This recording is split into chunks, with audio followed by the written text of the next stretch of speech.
that, and we are live. Hooray! Live. Hello, welcome everyone. Hopefully you're not dying of the heat where you are. This is session 15 of Roll for Severity's second D&D campaign. We stream here every Sunday. My campaign is at noon or 1 p.m. PST. Noon PST, 1 p.m. regular time. 1 p.m. our time. Thank you, that's it. It's hot. It's hot. My brain's hot. And the second campaign streams at, oh my gosh, is it 6? 5 p.m. PST. 5 p.m. PST, but 6 our time. Woo, we're gonna get there. I am Miss Wolfinger, the DM for this campaign, and I am joined by the 3 lovely players that you see before you, Kit, Tom, and Giggle. They are gonna come along for this ride, and I hope you will join us. So before we get underway with our session, though, there's just a few quick things to go over. The first thing is that each month we donate a portion of all income generated by Roll for Severity to charity. So that will include things like bits or subscriptions and donations, and any sales that we may make from the Roll for Severity store. This month's charity is the Community Health Empowerment and Wellness Project, or the CHEW Project for short. They provide provisions, resources, education for LGBTQ youth and young adults facing any barriers such as mental health, poverty, homelessness, or substance or sexual abuse, and any queer-related barriers they might be facing. This charity also offers no-cost counseling, crisis intervention, peer support, STI testing, and then they have a drop-in office for basic needs. So you can find them on their website at chewprojectyeg.org or on Twitter at chewprojectyeg. Second point, having mentioned the store, there is one. It's full of really cool swag. You can get masks, mugs, baby clothes, anything that's Roll for Severity orientated. You can find it there. It's up on tpublic.com/user/roll4severity, and there's a link somewhere below the stream. The third point is that the game we are playing is not a pre-made 5th edition D&D campaign. We have varied rules, we'll use different player mechanics and make weird in-game adjustments. So the rules as you may know them are not always as written. Fair warning, gonna get super homebrewed up in here. And I don't think there's any more announcements to make. Want to add anything, Giggle? No, I think we're good on that. Sweet. All right. So to my players, it hasn't been a super hot minute, but it's certainly been a minute. What happened last time? I got some fairies drunk. We put a lady in a new body. I don't think she ended up being a houseplant, despite my best efforts to the contrary. It's true. Yeah, we don't get to carry around one of the grand leaders of these cities. God damn it. That would have been funny. It would have been. Just baby Groot her the whole way along. Yeah. You offered copious amounts of booze to the little fairy protectors. Copious amounts of booze. It was one bottle. They're like this big. Yeah. Adeladia was not murdered, but instead you attempted to rescue her by putting her into a body kind of similar to Raptor. Same principles. Yeah. It's not raptor shaped. No. It's person shaped. It's person shaped. So there is some creativity there. Naroke has a fancy new cloak, which I'm pretty sure is getting shoved in the bag of holding with everything else. Correct. You did get Adeladia's cloak, her treasured possession, one of the 5 artifacts you needed to recover. We juked out every encounter that Mel set up, except for the one she thought we wouldn't be stupid enough to trigger. That's right. That's right. I think the only that session was from my own caltrops. No, we don't. No, I got hit by a skeleton, didn't I? I am at -1 hit point, so I assume I stepped on a caltrop. There was a caltrop. You stepped on a caltrop, but I'm pretty sure that I got hit by the skeleton during the encounter where we weren't supposed to touch the skeletons, and Naroke obviously touched the skeletons. That's right. The very first, right off the hop. The players aren't stupid enough to trigger this one encounter. Yeah, you know. Players aren't. Players. The players aren't. The characters, on the other hand, we got Naroke. that one player is. Yeah, and then you sidestepped pretty much everything in your own way. Managed to see the perfectly hidden Venus flytrap, which you needed a remarkably high perception roll to see, and one of you got it, so you were alerted to its presence. Naroke took a rock to the face. That's right, you did. You probably Because took I was throwing I was throwing rocks at the Venus flytrap, and then it caught one and whipped it back. as one would in that situation. Anyway, and you managed to climb all the way to the top of the magical blue glowing tree, talked a bunch to Adeladia, came to an agreement with her, and now Adeladia kind of sitting at the heart of the tree in her new body, kind of trying to suss it out. There's still like a faint kind of blue light, but it's certainly dimmed since she has been separated from the tree itself. And she just kind of appears to be kind of meditating. She's not really paying you any mind, just contemplating her kind of new existence. Is there anything you guys want to do, or where would you like to go? She did point us the direction to her castle, like where the way to get into her castle, correct? Correct. Okay. I guess while we're here, I kind of want to, before we leave, ask her, like, what are the risks of using the cape? I just hope that wouldn't give her the idea that we would immediately after getting the cape just use it for our own reasons. So I'm just kind of like playing around with that in my head right now. Well, she doesn't like you the most out of any of us. It's true. She was the most open with you. Yeah, I guess I'll just kind of just ask her with like utmost honesty, because my character is more honestly curious than actually wanting to use it. Yeah, I'll just kind of like before we like kind of like head up to the castle, I'll just be like, hey, Adeladia. Yes. This is just for my curiosity. With the last artifact, the risk of using it was essentially the user would get themselves heavily burned. Could I inquire what the risk for the cape would be? You see, like, she kind of opens her eyes and side looks at you, and there's like a brief, like, cock of her eyebrow, but she kind of shakes it away. She doesn't seem too suspicious. And she'll say, to anyone untrained, you might find yourself lost in the ethereal plane, or perhaps on the astral plane, never to be seen again. Or if you're really lucky, maybe you'll take a ride to the inner planes and succumb to the elemental chaos there. But it will remove your body from this existence for a brief time, assuming you don't die before you can come back. Why? How are these artifacts made, and also why do they all have such horrible drawbacks? When you ask how they're made, she kind of like scrunches up her face a little in contemplation, and she say, I can't answer that. They were gifts from someone who I thought was a friend. I'm not sure how they came to be. Was that friend one of the other lords? Yes. Oh, could you tell us which one? She's gonna say, his name is Tyvek. Huh. And he ruled Castovia City in the north. Well, thank you for answering all of that. I just, because we were gonna be involved with all of these for a bit longer, I just wanted to grab some more information on the way out before we go take a look at your castle. Of course. You will destroy them, right? And she's gonna like peer into your eyes, Marsh, and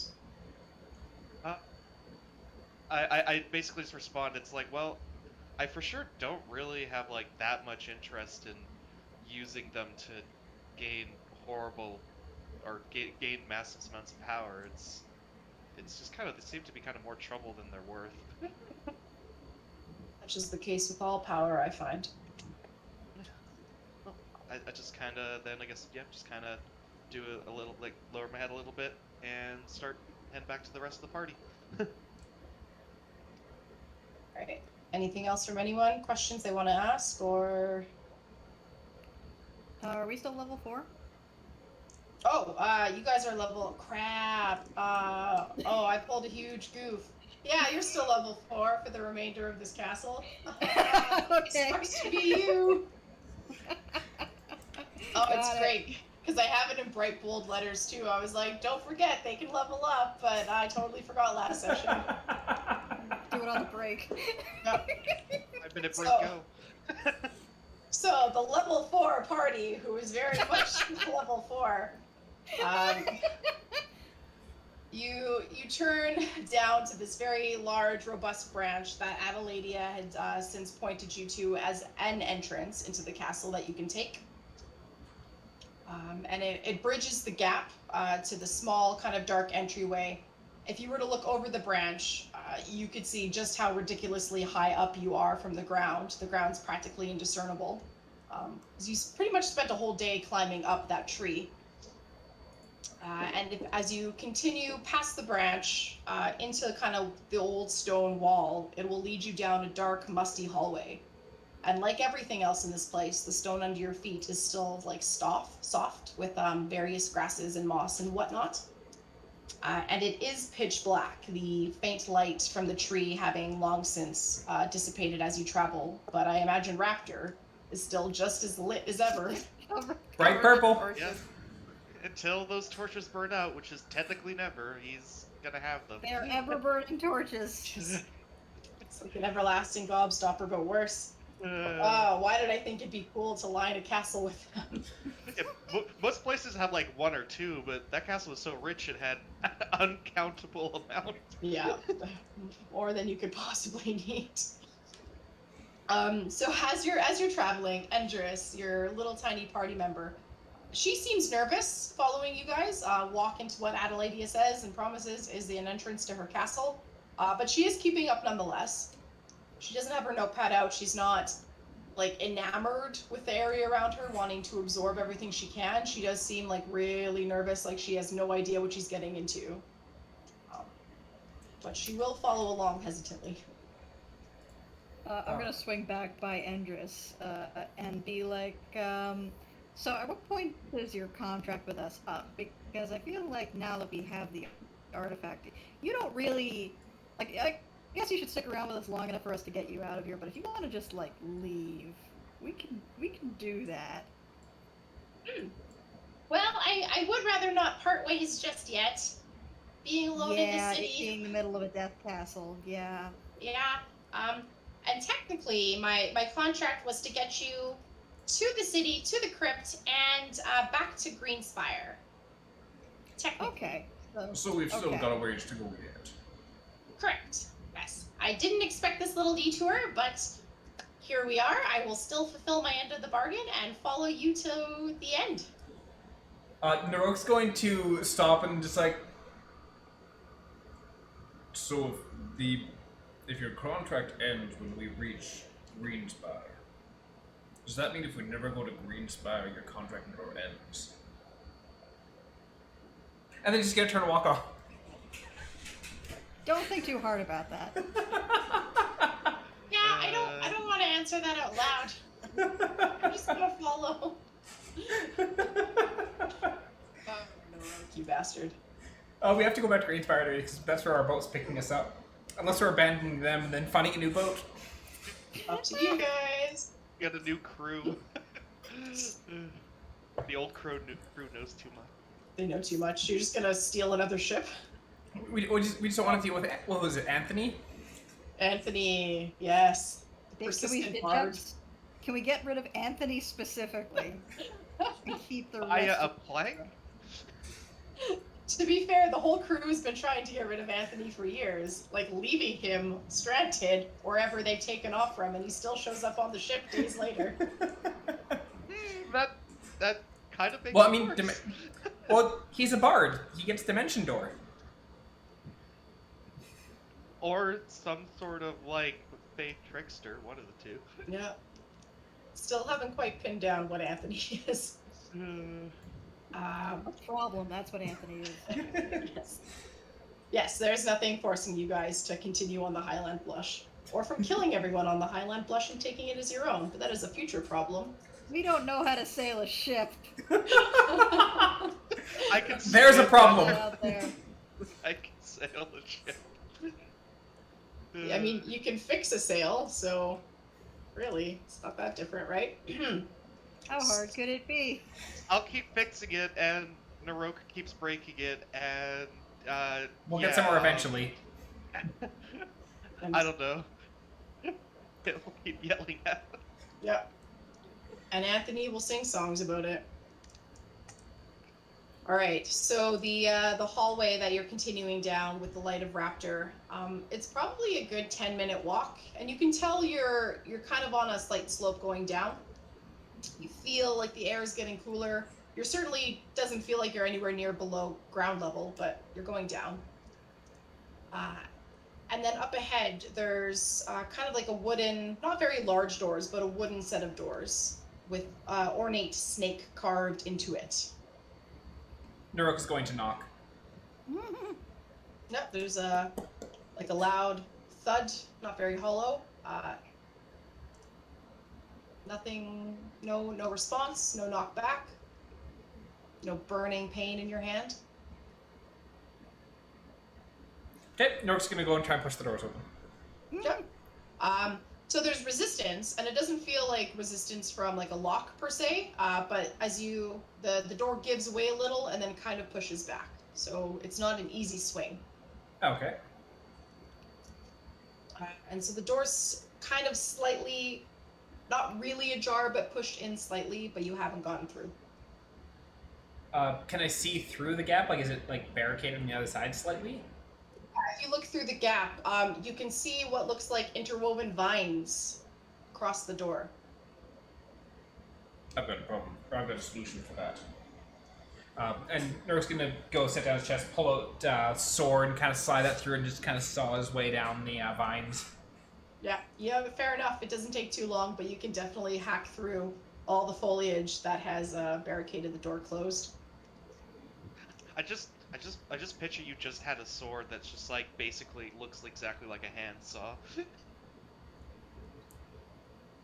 You know, considering the fact that I'm pretty sure some of the things in Naroke's chest are just like random things he has picked up from previous bodies, some of them are probably in pretty rough shape and might just be like chipped enough to be able to use like a proper handsaw. I believe it. There's got to be some sort of like equipment quality thing about you shouldn't probably put all your swords just loose in a box. It's It's probably like not putting good your for good wear and knives in tear. the dishwasher. Wait, you're not supposed to do that? No. Naroke lays cast iron out to soak, doesn't he? 100%. No. Oh, no. That's why you don't cook anything. You're not in charge of meals. For the crimes against cutlery. With your mock sword saw, you part the door easily enough. It can open, but it seems you still have to push it as if it's on a thicker carpet than what the door was installed with, and that would be the lush grass on the floor. The whole room is vibrantly green. There's kind of flowers growing here and there, and while it looks kind of like a typical fanfare of a bedroom, you know, you can make out that there was a bed, that there was a bath wash basin, there's shelves. They're all completely encased in like just plants and grass. I I guess I'm gonna just go and like look and see if there's any like, I don't know, like cabinets or shelves that still have like anything on them, or just see if it's just all grass or not. Is anyone else searching the room? Yeah, Naroke's gonna go and he'll see where the bed is and just kind of like, does it look like there might have been like night tables on either side at some point? Yeah, no, there's definitely night tables on either side. He's gonna try and get access to those, probably cutting away vines with his sword. Yeah, for sure. Marsh, the kind of dressers and shelves that are there, probably held books and whatnot at some point, but even kind of pushing away some of the moss and stuff that's grown. Everything you touch is pretty much damp and moist and disintegrated. Any books are soppy, illegible, ruined. Any of the vials that may have been there, bottles of sorts, are kind of broken, dusty. It's all pretty much shambles. And same for you, Naroke. If you're trying to interact with the furniture in any way, open drawers, check under things, it's very damp in here. Anything wood is kind of warped, kind of crummy. Anything that was housed inside is just wrecked. Okay.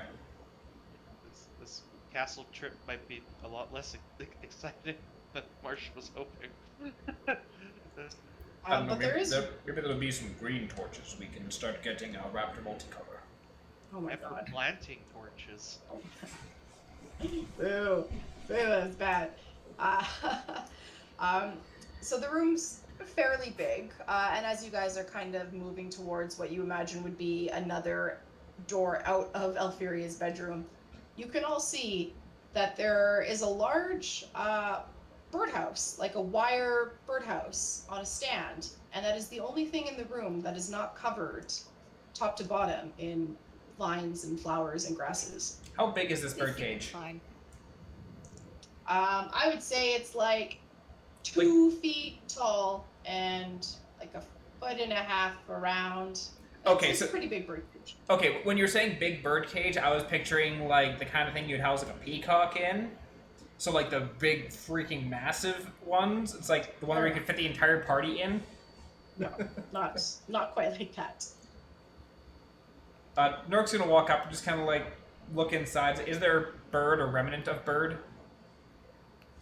There is a bird in there. Is it alive? Well, alive is kind of relative. Huh? I don't like doing that. Think about, we already had a undead pooch, so really. Yeah, little doggo. That's what necromancy magical do. No, so it's really cute. It's quite golden in color and looks very mechanical. Like little gears that are kind of helping it to flap open its wings and whatnot, and its eyes kind of, as it blinks, they sort of clink. This doesn't line up with the theme at all. And yeah, so in this bird cage is a little like metal golem bird. Well, I am immediately interested. I go on up to the birdcage and like through the bars, try to get its attention. Like reaching in. No, I'm kind of like just waving my hand like on the other side of the birdcage, just seeing if I can like, yeah, I'm just trying to get like visual attention. Yeah, for sure. No, at your approach, the bird, I can't whistle, but the bird whistles, and it'll jump up onto like a little branch, decorative sort of adorned branch in its cage, and it'll look at you, and it blinks, kind of crocally blinks its weird metallic eyes. Guess I'll look to the party and ask if I can keep it. Are you gonna be able How to take big it is out it? and It's like the size of a canary. It's not a very big golem bird. as long as you make I sure mean- to take it for a walk every day? Yeah, clean up after it, feed it. Okay. What do you feed a is- robotic bird? That's not my Nuts. problem. Is there like a visible like latch or something I can for this bird cage There's- that I could? There is not. There appears to be no door. Can I pick up the bird cage? Give me a strength check. Oh, okay. I'm not. Actually, I'm strictly average at this. 9. It bolted tight to the ground. It is not shifting at all. Wait, so is it like built into the stand it's on? The cage is built into the stand that it is on, yes. The metal kind of ornate wired kind of stand. Here, let me give it a try. And Naroke's Oh, gonna dear. kind of squat down, grab on, give it a hoist up. How's a 17? So a 17. You definitely feel like there's some motion, and you're pretty confident that you're going to pull it off. But all you've done is manage to kind of tilt the birdcage ever so slightly on its stand. So instead of standing straight up, it's sort of at an angle. And at that, the bird's whistling as you're moving it is growing a little bit more frantic until it kind of bleeds into a chirpy voice and says, "Why are you moving my cage?" You could Oh speak. shit. Yes, To be honest, I don't know. We just kind of want to take you with us. but I live here. You want to come hang out with us? Seems kind of boring in here. I do not understand boredom. I live here. I should stay here. What do you do? Do you just chill? Like, I communicate. who With do you who? communicate with? The others. The other lords? I The other don't people in the- believe so. The other people in the castle? At I think times. other birds. When Yes. was when was the last time you talked to someone else in the castle?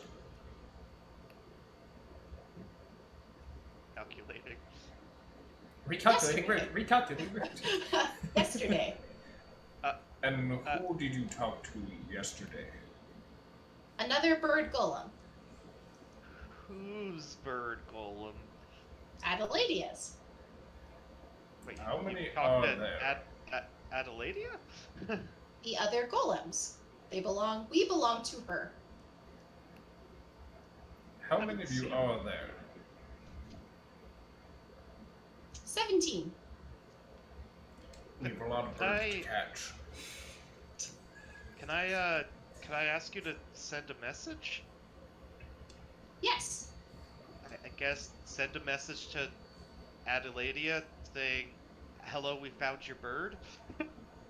Oh, I cannot speak to her. Unless she is here before me. I can speak to the other bird golems. Do the other bird Guys, golems... this is the phone system. Now, do the other bird golems... Are they also in cages around the castle? Yes. Hmm. She has hooked up a whole network.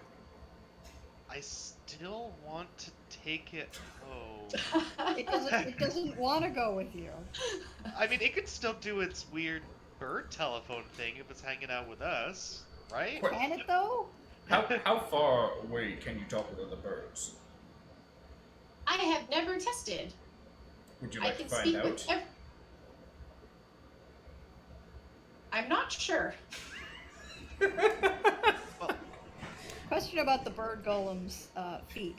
Yes. Is it sitting on the perch or is it to the perch? Like it's sitting on the perch. Okay. Yeah, no. So it can move around. Marsh kind of like is like, well, if there's 17 of them, and if we get 1, 2, 3, 4 of them, we could just have a cool little communication system. I thought that'd be handy. If they work outside of the castle or outside of their designated area, which there's no guarantee that they do. Well, what's the metal this birdcage is made out of? Ooh. What is the metal? Well, it does just appear to be kind of a steel of some sort. It's like out of like normal birdcage metal. This would be pretty easy to bend open. I think the fact that Naroke But- tried to move the stand and barely moved it at all, You probably not just regular birdcage metal. get the sense, because everything in this room has been completely enveloped and kind of consumed in a way by the damp, moist, wet, I don't know why I use that 3 different descriptors for the same thing. You get the sense that there's something magical about it because it's the only thing untouched by the sort of magic going on in the room. Yeah, that should have.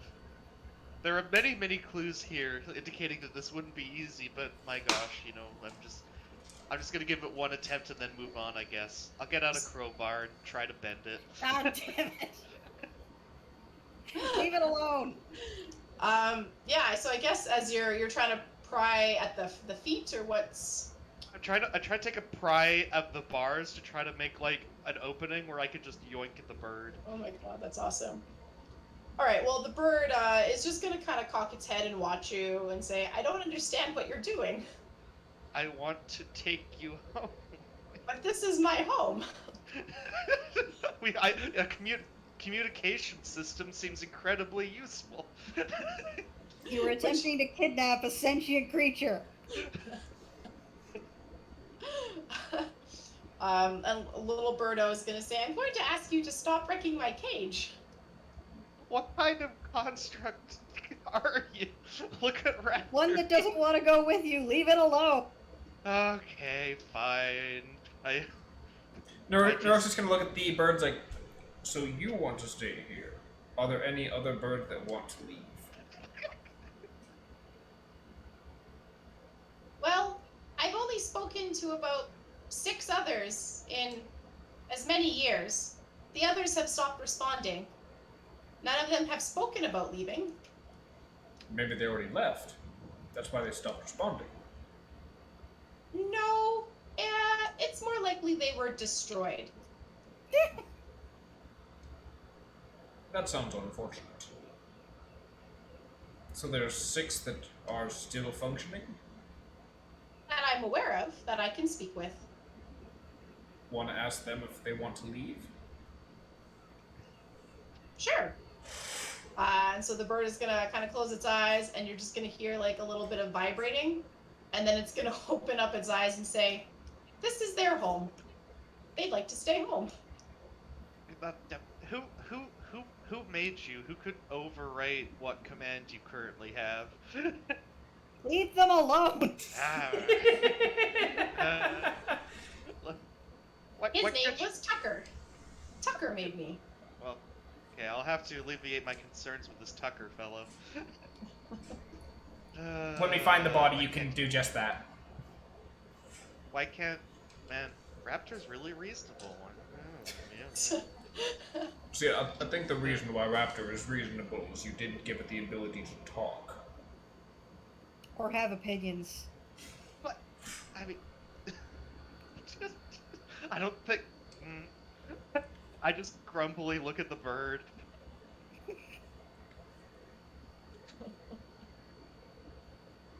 Bird says nothing if you don't ask it anything. Can you Just fly? looks. And he's gonna kind of attempt to like hop and flap its wings, but the weight of it just sets it back down on the branch and say, "Appears not. I was not made with that function." Darn, I was Right. gonna say you could be our guide to the castle and then fly back here after. But that would be a very long way to hop. If it's never left the cage, I don't think it would be a very good guide to the castle. But if This you one can communicate gets with the other birds, Correct. I can tell you what's still standing in the castle. how much of the castle is still standing? Not much. The Great Hall. The Alchemy Lab seems to have survived. Some hallways. And a bit of the kitchen. I want to go see the kitchen. I need a new cast iron pan. Gee, Before I we wonder what leave- happened to the last one. Before we leave, I can't quite think of one in the top of my head right now, but I'm hoping Marsh can think of one. I just want to pose the bird a paradox to see what he responds. Oh God. Alrighty. Ah man, I'm just trying to remember like some of like the easy ones in my head, but I can't think of any like right now. Does anyone have a good idea? Like How about unstoppable force versus a movable object? yeah, let's just do one of those. No, that was pointed, Thomas.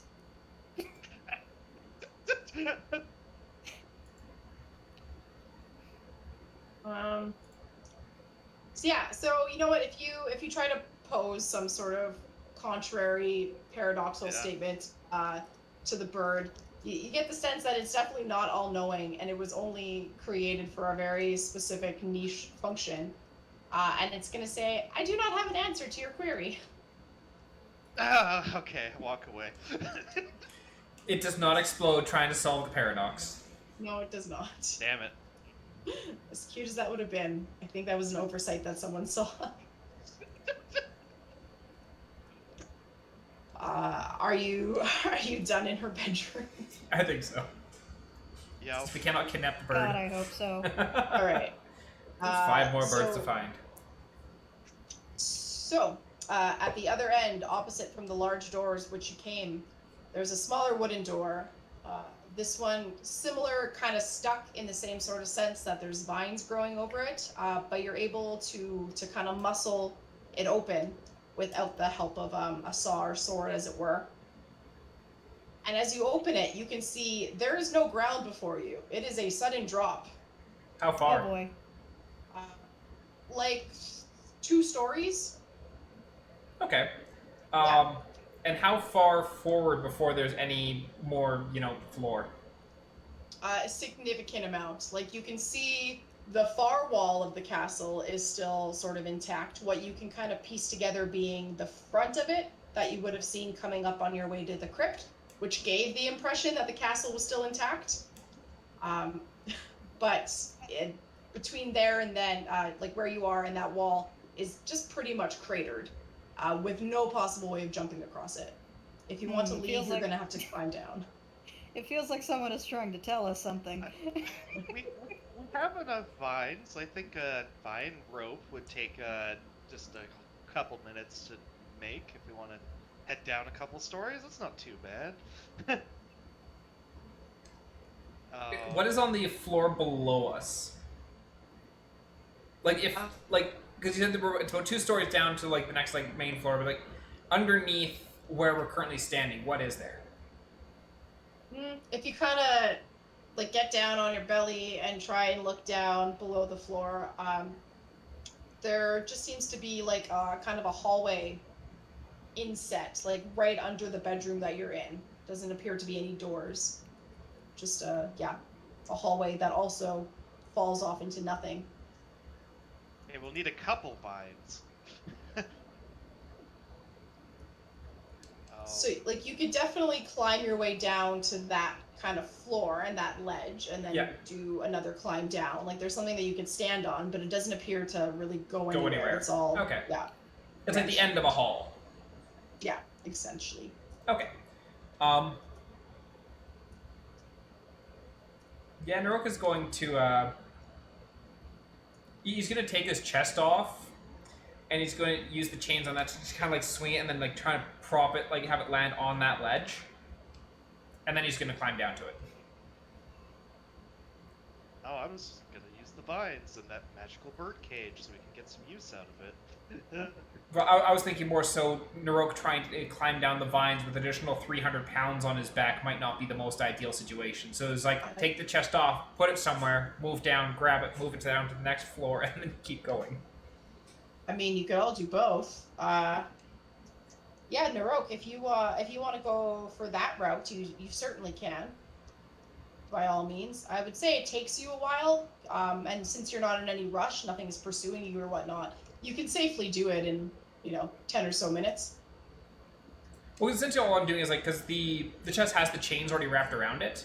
Correct. Basically using those as my handles to swing it so it, like, have it dangling over the edge and swinging it until it's, like, the chest is over the hallway below us. And then once it's there, just letting go so it lands. And then I climb down the vines and then grab it and then lower it down one more floor. Sorry, I thought you were climbing down the chains of your chest. Yeah, No, I thought no. you were I thought you were putting the chest on the ground, you like throwing the chains down the pit and using your chest as like a counterweight to carry No. the rolling I was chest back up. No, I was moving the chest down before I go anywhere so that I don't have 300 pounds of chest falling on my head. I gotcha. Yeah.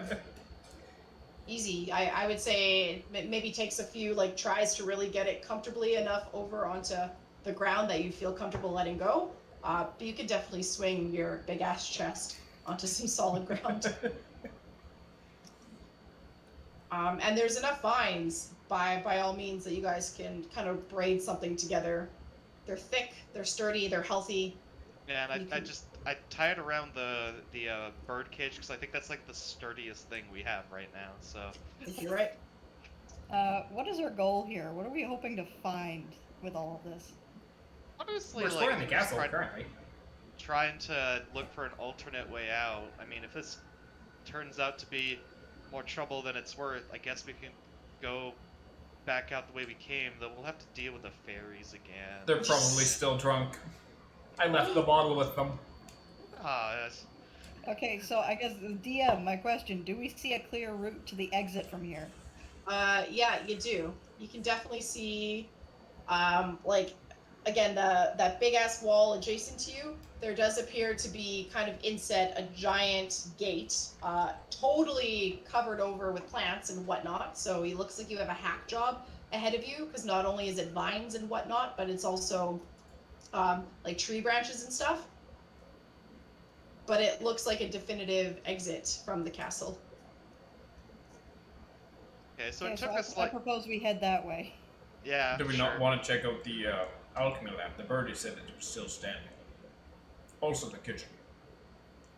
Okay, what do we expect? What are we hoping to find in either of those? The secret of those weird mechanical birds. Oh dear. Honestly, I just want to explore the castle. We got to see the other castle. That place was cool. I want, That aside other from the castle mirrors, is I still did. standing and I didn't not like the rotting mirrors. away. Well, that means anything that's not rotted must be magical and valuable. Huh? Oh boy. Alright. Loot the castle. That's what I'm hearing. More or less. So as you guys are trying to climb down from the third floor, relatively of Alferia's bedroom, down to another floor to get down to the main floor, all four of you, I guess Raptor included, every now and then you're hearing the sounds of a piano, and not like some beautiful song, not chords that make any sort of sense, but just like keys being hit. I think one of the birds is on top of the piano. Marsh kind of points in the sound's vague direction and goes, magic piano. Naroke's just gonna stop and think. It's like, I don't think I can carry that out of here. Unless it's unless Mark, it's a tiny I feel piano. like if you want to make off with a piano, that's a you problem. I don't think we can fit a piano into the bag of holding. It's by piece, maybe. Maybe a U-Haul of holding. You all, damn it. Nothing smaller than that. Can we get a U-Haul of hold? Sorry, that hasn't been invented yet. Damn it. So if I'm understanding, once we get to the ground floor, are we like, or as low as we can, are we next to that gate that's covered in branches and brambles and stuff? Nope. So you would still have to kind of travel a bit to it, and which seems pretty easy knowing where it is from up high. You would have to get through what looks like kind of a great hall. It's a big open space that once you're on the ground floor, you just need to traverse a couple hallways to get to. And then, yeah, from the great hall, you think you can get to the gates. Well, I think that is still the top priority is making sure we can leave. So, I guess we should head over there. Are we not checking the alchemy lab then? I feel like if Where anyone is wanted the to go to alchemy lab, it would be Marsh. So basically, what I'm planning on doing is making our way to the main gate. Just kind of tell Raptor to just start cutting away at the branches because he's got like force claws. And while he's cutting away at the branches, then we just kind of go around and explore a little bit. And that's kind of what I was thinking. Okay. Yeah, that makes sense. I like it. Get the Roomba to cut through the gate and then come back. Yeah, basically what the Roomba is done, it's like, okay, we're probably done exploring this castle. That's awesome.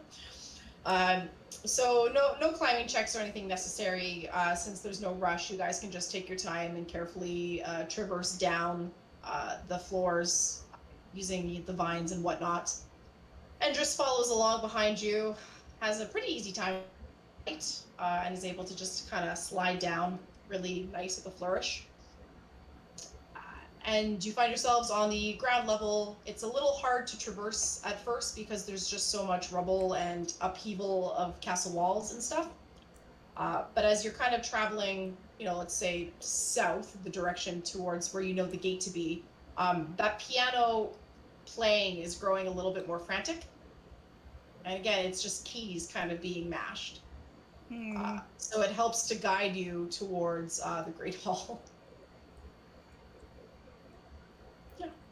I'm gonna look over to Nick and be like, I bet you a gold that's buried on the keys. I don't know. I feel like we fought enough snake things that there might just be a snake monster who's really bad at playing piano. We'll take that bet. Piano with its tail. All right. And then, a couple minutes of traversing over fallen walls and whatnot. You guys make it to the Great Hall, which is less of a hall and not so great anymore. And it just looks like a forest, like wide open, the scene before you. You can tell there was once tables and chairs, but they've been completely overrun with grass. In the one corner, there was a stage with a piano that is in immaculate condition, but all around the piano are these mossy humanoid shapes with instruments in their hands, as if their last moments they were playing some, song to a crowd of people that are stuck frozen in time on what would probably be a dance floor. Again, they're silhouettes covered in moss, some of them dancing by themselves, some of them dancing with partners. Off in one corner, there's sort of a potted plant covered in grasses and mosses with somebody like bent over almost as if they're trying to discreetly vomit in the potted plant, as if maybe there was some big party here moments before the bombs dropped. Well, that's creepy. And to give you... Yeah. These people really like to celebrate, that's for sure. Yeah. The whole room before you just feels like a giant forest.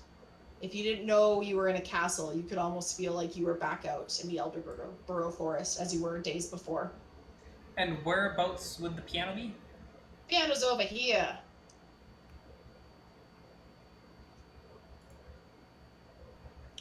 But they did not have a piano in the package. Piano. Rabbit. For piano.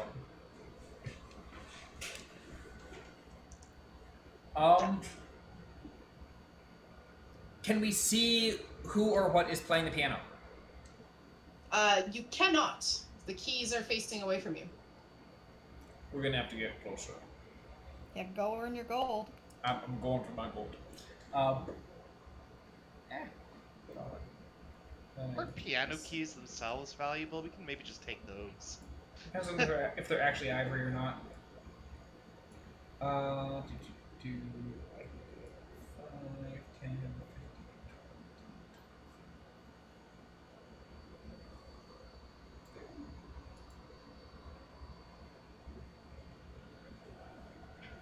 Is anyone are we in initiative or anything? I don't know. Nope. Okay, You're. then Naroke is that's where walking you're right by the moving? piano. Right, cool.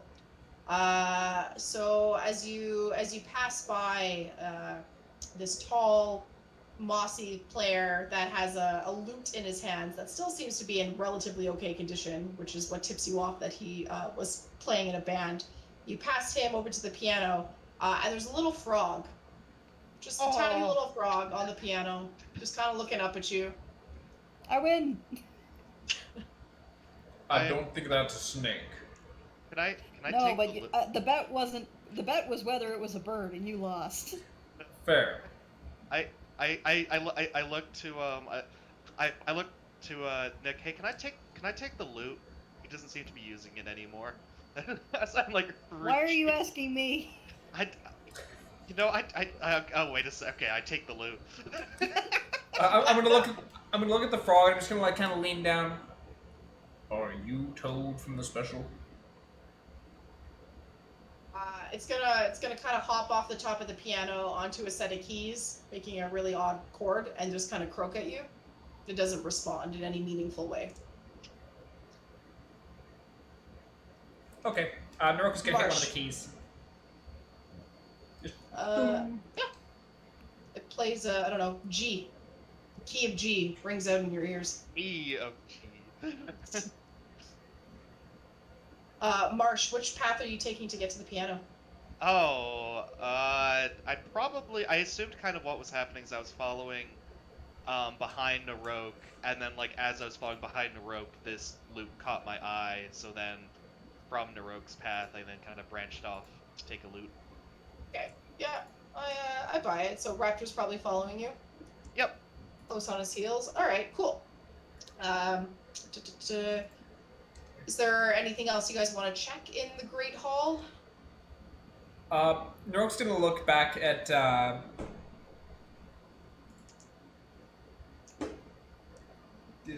Endris, because I don't think Kit has detect magic.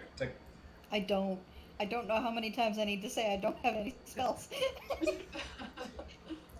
But you magically show up behind things and make them die. It has to be magic. Isn't that true? Endris, how magical is this piano?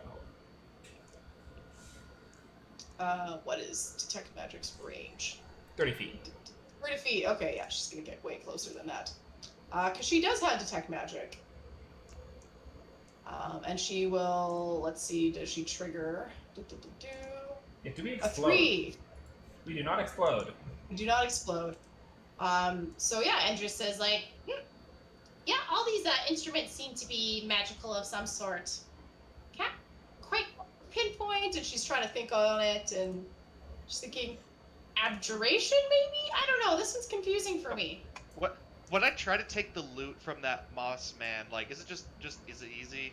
Do I just yoink it? It's very easy. One of his hands kind of like crumbles away Ew. and like dirt to the floor. He's still standing. Yeah, not holding on to the loot for dear life or anything. I'll just take as many magical instruments as I can grab. Okay, so there's a lute. There's some sort of like kind of recorder, fluty kind of instrument.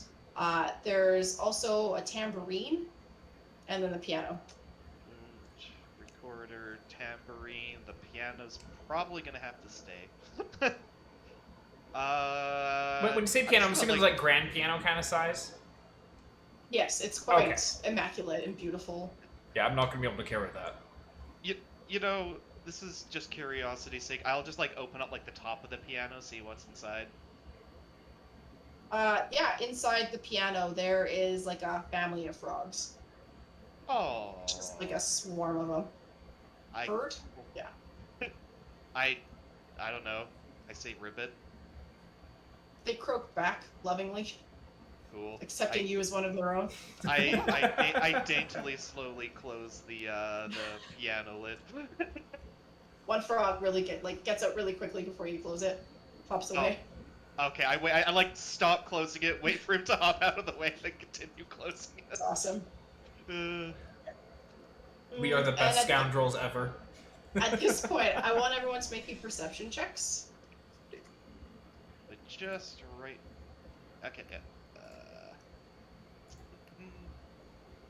10. Oh, okay.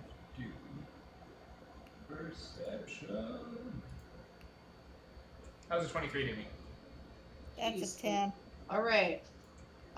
So Naroke, as you're contemplating how sad it is that you can't bring this piano with you, you kind of like harumph and look up, and about 60 feet away from you, about 60 feet away from you, you kind of see some of the plants sort of shaking in the breeze, which you find very odd because There's is no no breeze? breeze in the room.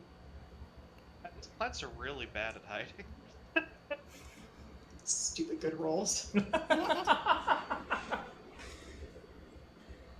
Whereabouts are the plants that are swaying in the breeze? In the whoops, that's not pinning. Why isn't that? There you go. Can you see that? Yep. Kind of in that area there. And is it like tree plants or people plants? This appears just to be like a tree plant with some shrubs around it. So they don't appear to be kind of the silhouettes of the people dancing in the room or eating at the table, puking in the plant, as it were.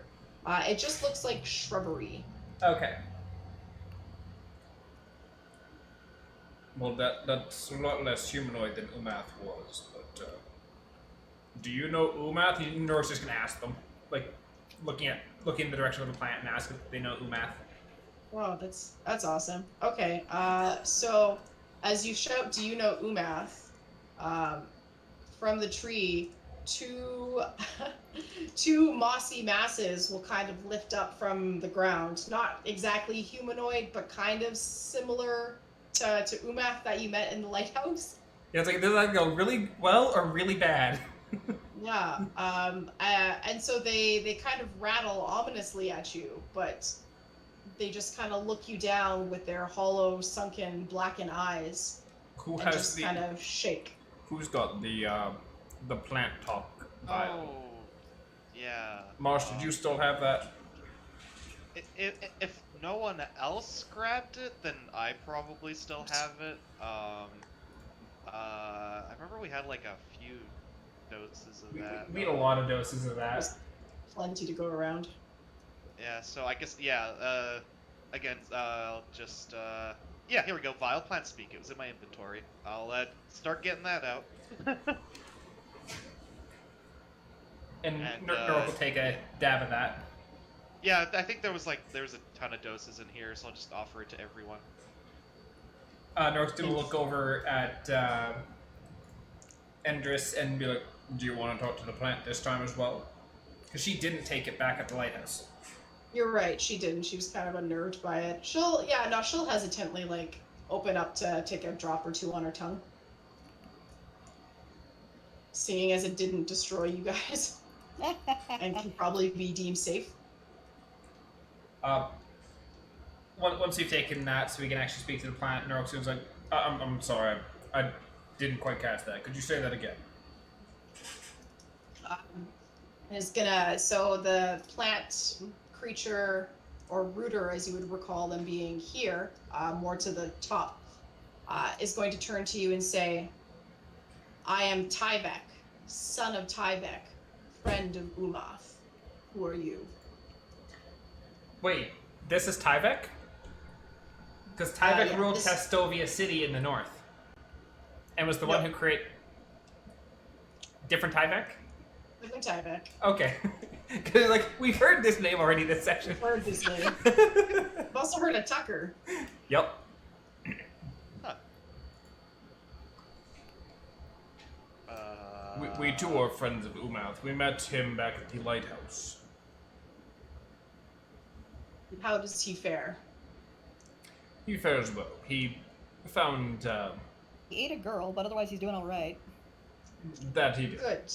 And he does not hunger. He does This not. is good. We hunger here. It's been so long since we've eaten. Well, about that, there is, Marsh being nervous about eating by plants, I think there's, like, I know we may seem tasty, but I think if, you kind of walk around the castle, I think there's, like, some sort of expedition or something you can probably nom on, frick, what were they? What were they doing again? There's some people from the village? Yeah, there's some, people from the village that have probably expired somewhere out in the forest. They're probably way more tasty than us. The rooter down here is gonna say, we've sensed no one. Only you. Oh, you have to go like a bit far, a little bit out of the city. You can't miss them. Like, I think we have a map or something. I just kind of awkwardly look at Endris. And Andres is like, I don't know what you're doing, man. I don't know what kind of gambit this is. And this is gonna go, we do not travel far. I don't know. Only- Your friends seem to travel pretty far. Only Umath left the forest. We're pleased to hear he is well and does not hunger, but we still hunger. Unfortunately, I would not be delicious. Should you follow in your friend Umlath's footsteps? I mean, he traveled to get a snack. He got a snack. Wouldn't you want to follow in his footsteps to get a nice, easy snack? They shake their mossy heads. We do not leave the city. Ah. Will you linger? Alas, we cannot. We've got a few things to look at in the castle, but then we must be on our way. we have other tasks that we must attend to. Then Tyvek over here, son of Tyvek, is going to say, "We will let you go now, but do not stay long. I do not want to deny any more of my children." Okay. We just need to just start clearing off this gate over here, and when that gate is clear, we will leave. Sound fair? As I look at the gate, assuming it's gonna at least take a couple hours. Maybe not. Yeah, maybe How's about the an Roomba hour. doing? Oh, wait, right. Yeah, I guess, sorry, Raptor would have probably hung out by the gate if you wanted to find that first. I forgot that was your objective, was to... Well, didn't we have to go through the main hall to get to the gate, which is why we were here You in the did. first place? Yeah, that's right. So we were still on our way to the front gate. Yeah, so the Roomba's not there yet. And Tyvek, son of Tyvek, is just gonna say, "Do not stay long. Deal. Longer." So kind of out of character, Marsh really wants to go to the alchemy lab, and he's hoping before the gate is cleared, he has time to quickly find it. Oh god. That's our plan. Okay, Tyvek, son and, of... Oh, go on. Tyvek, son of Tyvek. By any chance, do you know where there may be a laboratory of some sort within the premises?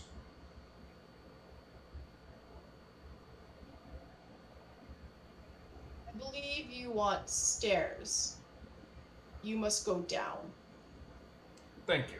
That is very helpful. Cool. Yeah, and then as you guys go to walk through the rest of the Great Hall, seemingly towards the doors, more rooters come to life. Nah. And they don't, none of them like make to attack you, but you can now see the presence of some of them like making themselves known, and they watch you. But as promised, no one's eaten you yet. I'm glad I had the note. Like, as soon as it's like you were talking about like the mossy silhouettes of people, I was like, these are going to be the same thing as Uma, or as the guy who found the light. I was like, where's my notes? His name? Where's his name? Yeah. If you see my kin, tell Tell them them you're you're friends of Umath. Yeah. So, anything else in the Great Hall? Aside from getting Raptor started on that front gate, I don't think so. Yeah, I took the magical instruments. There's the tambourine, lute, recorder. Magical or musical? Yes. I think the implication is both. Definitely both. They've seemed to have withstanded the effects of the nature kind of magic here. Though Endress did have sort of a weird vibe on what they were. She was like, abjuration, maybe. She wasn't super sure. They're definitely magical. I won't play him till we identify him. But I really want to. It's like a tambourine where if you hit the wrong note, you die. I mean, it could be useful if we give it to someone else. Flew to I have a very fireball. important question. How do you hit a right note on a tambourine? That is the question. It- Very good question. You tap in the center, you're gonna get a slightly different tone. Or you tap the very edge, or tap it over someone's skull. You know. Salt tap. So through the Great Hall, it's very easy to find the giant gates that you had seen up by Alfiri's room. And they are, yeah, it seems like a daunting task to get through, but not impossible. Most of it is vines that can relatively be cut away with, a little bit of strength, but there are some kind of gnarled tree branches that have like jutted up from the floor and are wrapped across. So like a little bit of chopping will be in order. So, yeah. I'll just kind of instruct my raptor to start breaking away at this. I look around. Is there any rooters? Give me a perception check. Sure. Go, Raptor Roomba. Clear the gate. Hey, 21. Looks like there's this like little baby rooter that's kind of watching you curiously. It's not even half the size of the rooters in the Great Hall and Umath at the lighthouse. just like a tiny little baby one. He's kind of watching. Okay. After I tell instruct Raptor to kind of start cutting away, I kind of like lean in close to Raptor and just kind of whisper, it's like, you can take your time. And then I kind of get up and, yeah. I guess should start looking For stairs? Looking for stairs. I'm sure that won't come back to bite us at any point. Of course not. What could go wrong? All right, so having been tipped off from Tyvek, that potentially an alchemy lab would be located with some stairs. I'd say, are you guys going to split up to try and find it or stay together? I think we stay together. Probably the Might be safest more bet. than It's an just unfamiliar rooms. castle that's falling down. We should stay together. Yeah. I'm going to turn to Endress though to. Do you know anything about the original layout of this castle? Afraid not. No, I have never received any map of the castle itself. I've seen maps to the castle, which is why I was there able to guide you here. But as far as the castle itself, it's kind of a mystery. Most of the secrets died with its inhabitants. Well then, onwards to adventure. And Naroke's gonna turn and start walking in a direction. All right. From facing the door, are you going like if you Left. were looking at the door, are you going left? All right, perfect. Yeah, Always left. why not?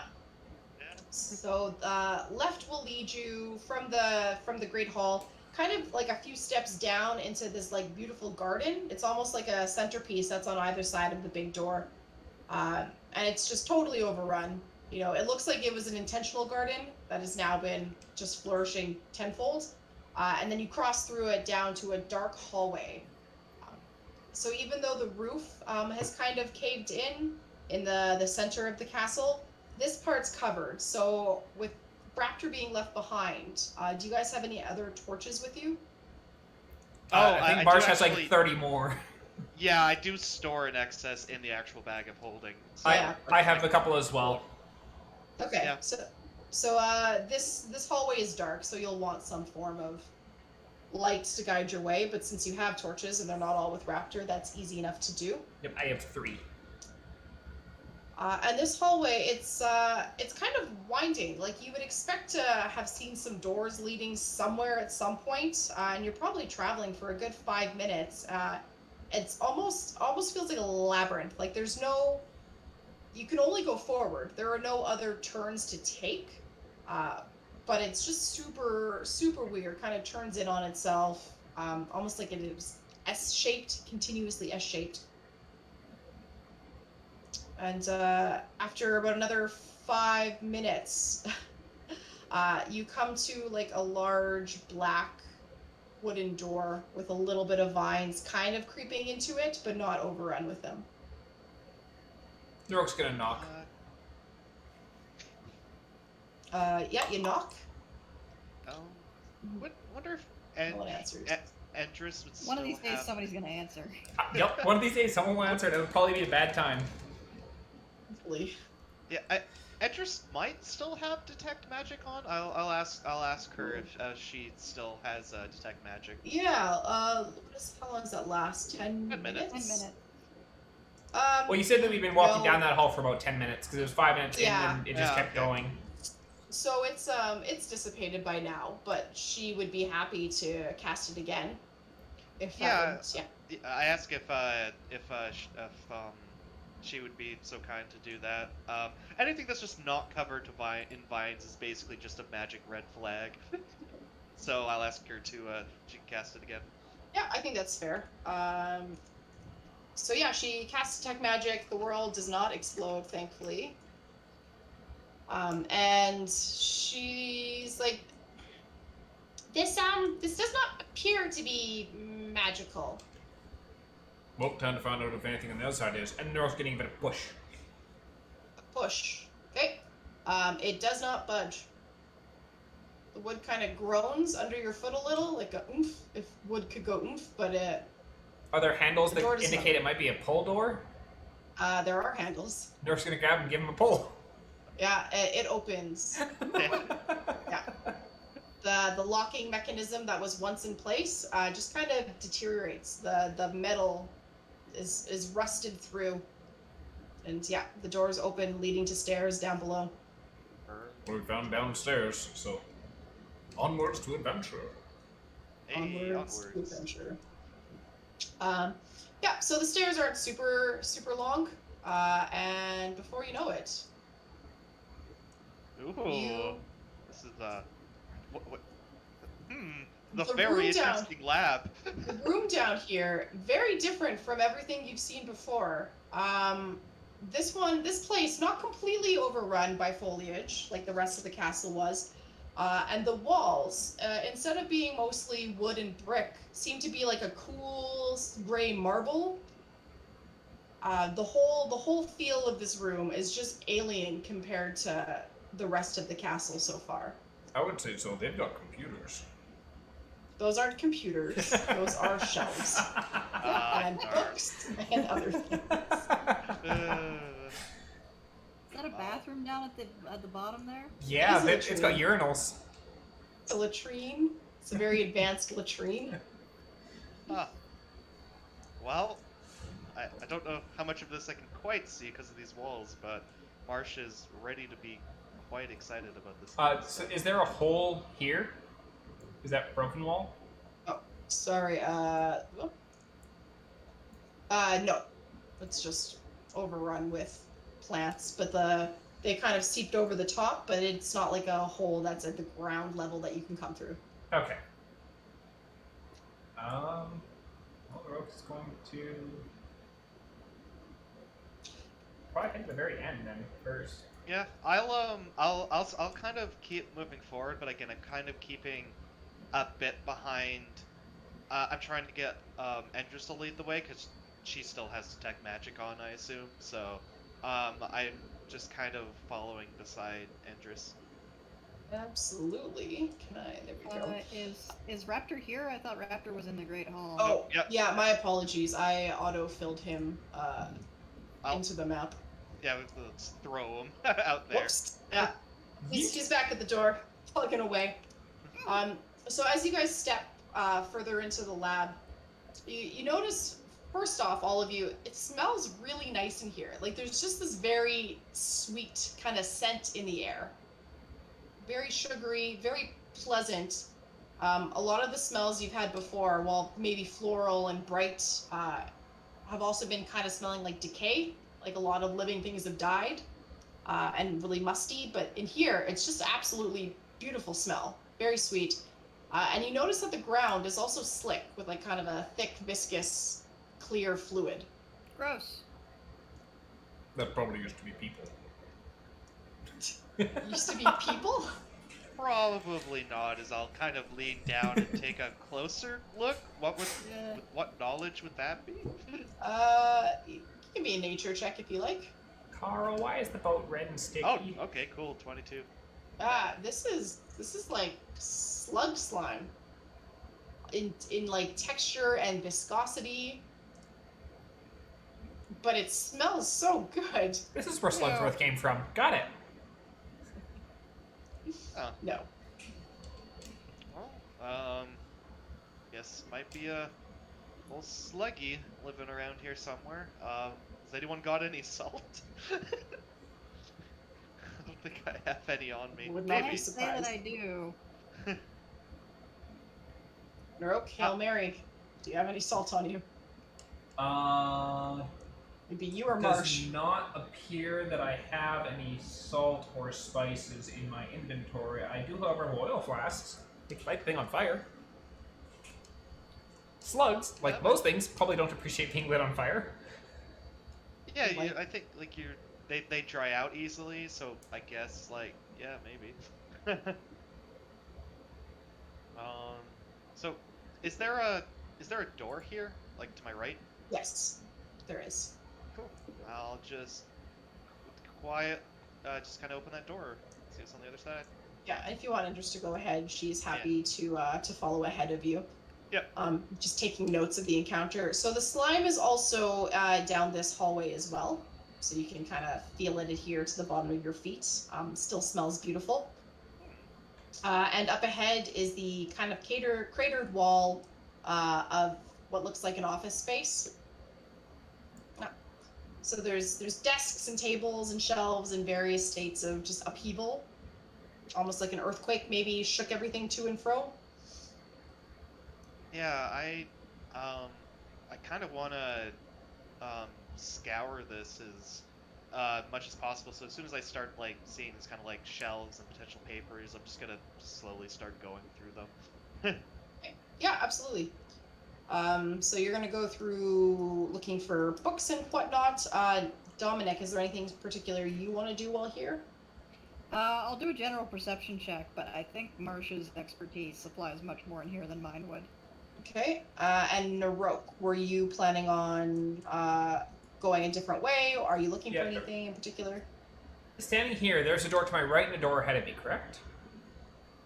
Or I guess above yes, and correct. to You're above my token Yes, and like- forward of my token. Yeah. yes. Naroke's gonna open the door in front of him first and take a step forward and see what's in this room. Okay. It just looks like an extra supply closet. So a lot of cleaning supplies, brooms. Does there appear to be various- salt? Odds or evens? Odds, because it's an odd request. There is some salt. not like a stack of it. But like One of those little like boxes of table salt. yeah, like a box of table salt. that Naroke's you gonna grab the find. box of table salt. You do that. Fucking odds. Alright, Dominic, your perception, holy crap, that was 20? I got a dirty 20, yeah. Nice. Okay, so out of the corner of your eye, you see like a flash of red, just like shiny red kind of run out of this room here, and into the room up ahead. So there's just this bright, clear, shiny red gleam that ran out of the room. Okay, so that's not good. I point that out to Marsh and Endris. I assume with a handful of papers, I'm just like, oh, what? Yeah, and it just is like, I didn't see anything, and she's also like pilfering books off of the shelf. Yeah, that's. I'm not sure what that substance is. Might be somewhat blood adjacent, but something appears to have been dragged, or possibly dragged itself in that direction. Well, I mean, gonna have to go in there. Should we grab Naroke first? Oh, where is that guy? Maybe. Yeah, let's and- grab. Okay, I'm sorry. Go ahead. I was gonna say, as you mentioned that maybe there was a body or something dragged, Endris is gonna like take the books she's trying to steal and just like put them in her satchel and then pull out her weapon. Just- I like how Marsh's and Endris's bonding moment is just our need for books and papers. Yeah. We're both just hoarding them. Just crimes. Because unlike the rest of the castle and many of the places you've traveled, these books seem to be, most of them, in fairly good condition. A little damp, but not outright destroyed. So, yes, that's probably what's leading your crime spree on. Yeah, I guess I'll just kind of like head the way back and try to get Naroke's attention to say it's like we might have something back here. I guess we should go check it out. Something as in like living, or something as in something we need to move.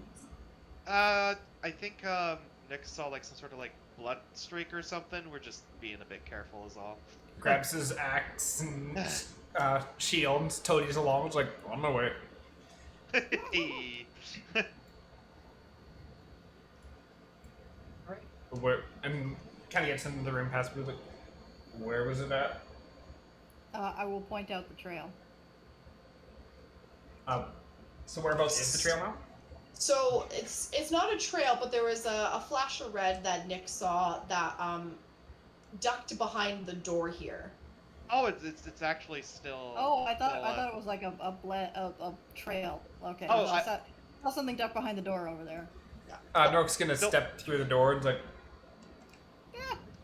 Hello? Naroke, give me a perception check. 13. You don't see anything in the dark room, but you hear a little bit of like weird chittering. Oh darn, we didn't ask the birds their name. Can you talk to the other birds? And just wait for a response. There is no response.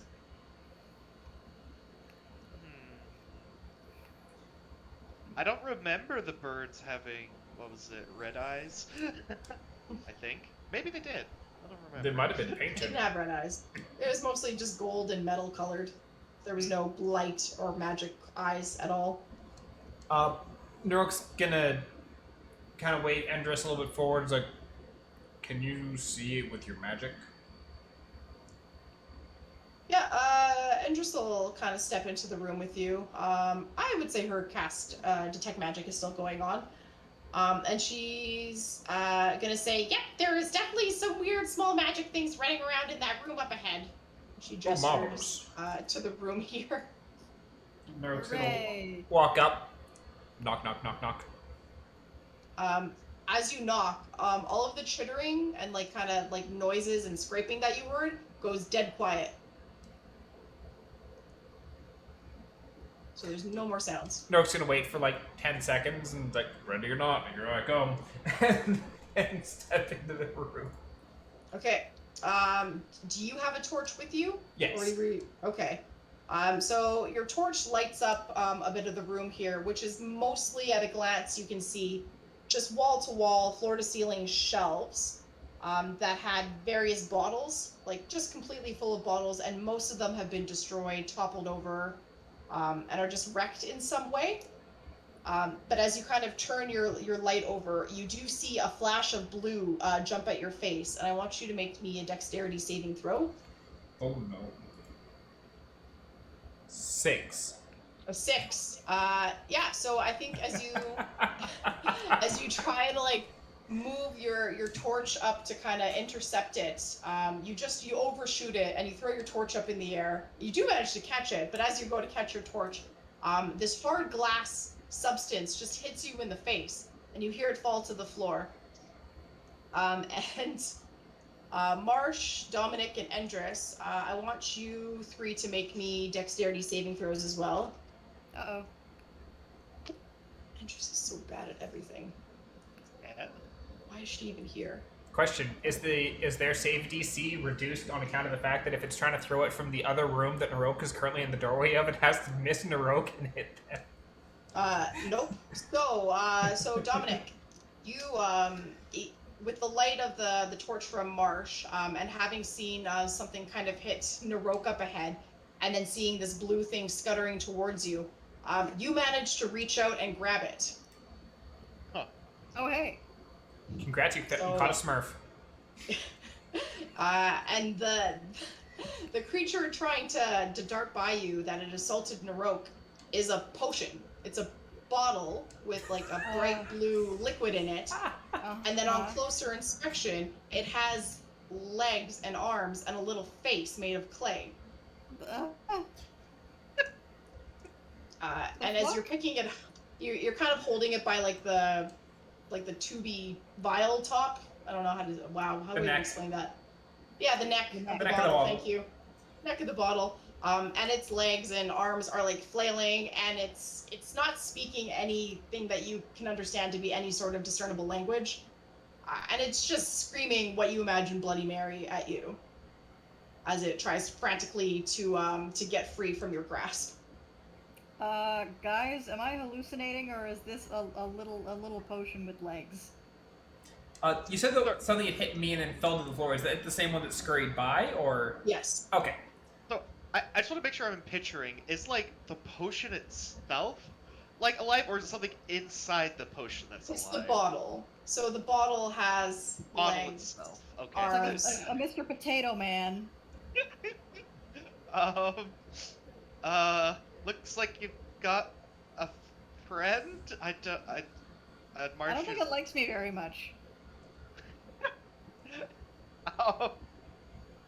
Yeah, Mark doesn't know how situation, so I don't know. Nurse kind of look at Ender's Like, like, is just too confused to be freaked out.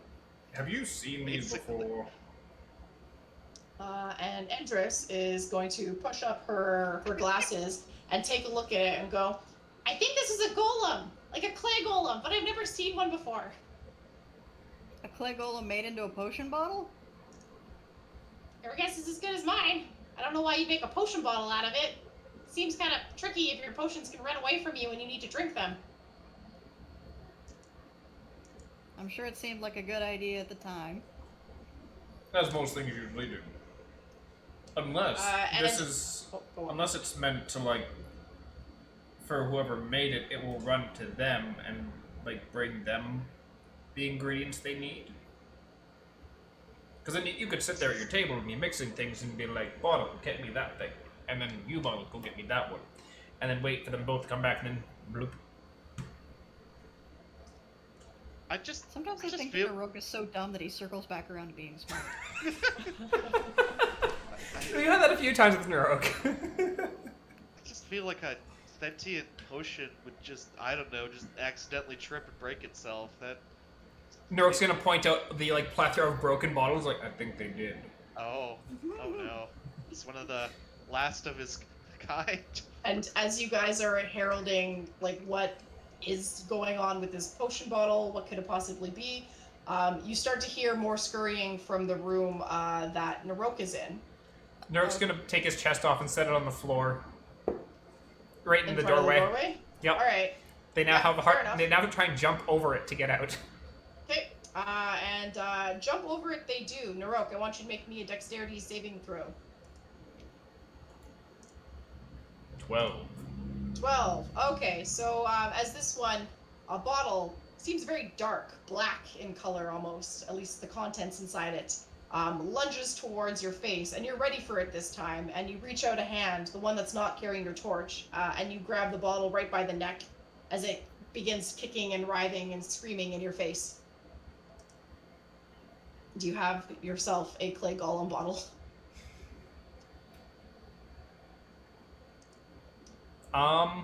Must be very tempting to drink. It actually really is. It's a debate between do I pop open the. Is there a cork in the top? There is a cork, yes. It's like do I Actually, pop open the it's- cork and drink the random fluid in this, or do I just name him Inky?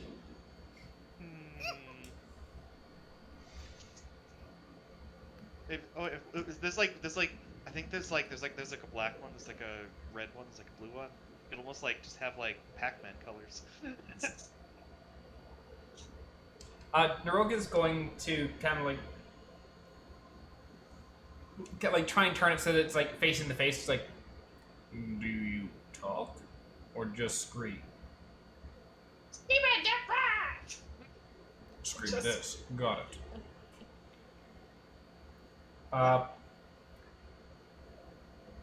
Nook is gonna put him in the chest, just over the chest, put him in, close the lid. He gets louder as you put him in, and then it's suddenly like muffled, and you hear a lot of thumping on the I think chest. he might be kicking the shit out of you. It's a glass bottle golem. Like how much damage could it do? I don't know, I think the things inside this chest will do more damage to him than he'll do to them. And as you trap the little clay golem, you hear way more screaming from inside this room here, like full Oh, boy. force. As what would that be? Like 5 more bottles come careening at you. Oh, Jesus. And I want all of you guys to make me dexterity saving throws.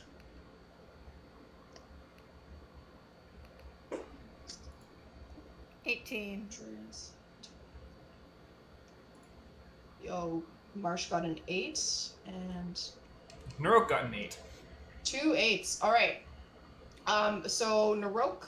Endress catch the rest. Yeah, pretty much. As you're trying to file Inky away, I guess as you called him, and closing your lid, the other ones sort of try to rush past you, and they do. And Tom, you as well, as you're scrambling to sort of collect some of the bottles that are running past. We didn't They- think to they close kinda- the doors behind us, did we? Probably not. was hoping your chest would kind of block most of them. Well, I mean the doors like that we came in through. Yeah, probably not. These little suckers can jump. Marsh, they dart past your feet. But Endris and Dominic, you guys manage, like two-handed, both are able. Actually, no, you already carry one in your hands, aren't you, Dominic? I only have 2 hands, and I've already got one in one hand. Yeah, so quite easily you're able to snatch up another and kind of boot one that's trying to run past you with your foot. And he kind of like gets winded as he thunks back into Naroke's legs and is kind of just laying unmoving on the floor. And Endris is able to swipe one up from the ground as well. The one does scurry past her. So what the colors- other one that. What colors do we have now? So the colors you have now. So I'm going to say that Dominic kicked the orange one, and that's what's currently lying dazed at your feet, Naroke. Okay. And Endris also managed to pick up a pink potion. And the other potion that Nick collected is yellow in color. So I've got blue and yellow. And what was the color of the one that escaped? The color of the one that escaped is green.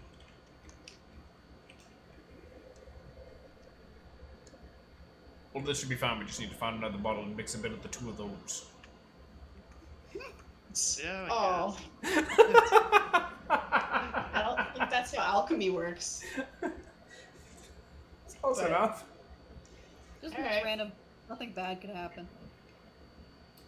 So Naroke's gonna also grab the one that's at his feet and kind of stick that in the box and close it. It does not resist. Okay. Dominic, you have 2 angry potions, clay golem potions in your hand. Gonna motion for Marsh to open the bag of holding. Yeah, I open it. Actually, Yeah, I'm gonna chuck them in there. can Naroke take a quick look on the inside of the room and see if there's like a box that these things would have normally resided in? Yeah, for sure you can. Endris will also plop her pink potion into the bag of holding. It looks in the room, Naroke, that rather than being like a specific box that they would have lived in, it just looks like there's spots along the shelves there that, the dust has kind of been perturbed or whatever, and probably they would have just been hanging out on these shelves in certain spots. Okay. So there wasn't like my mind's just picturing like the little beer box with like all the slots. No. Darn. What do potions do all day for fun?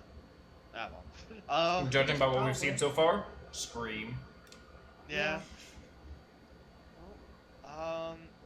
I'm gonna just kind of like, it seems to be this kind of another room here. I'm just gonna like quietly kind of peek my head through this door right here, see if maybe there's any more potions in here or something.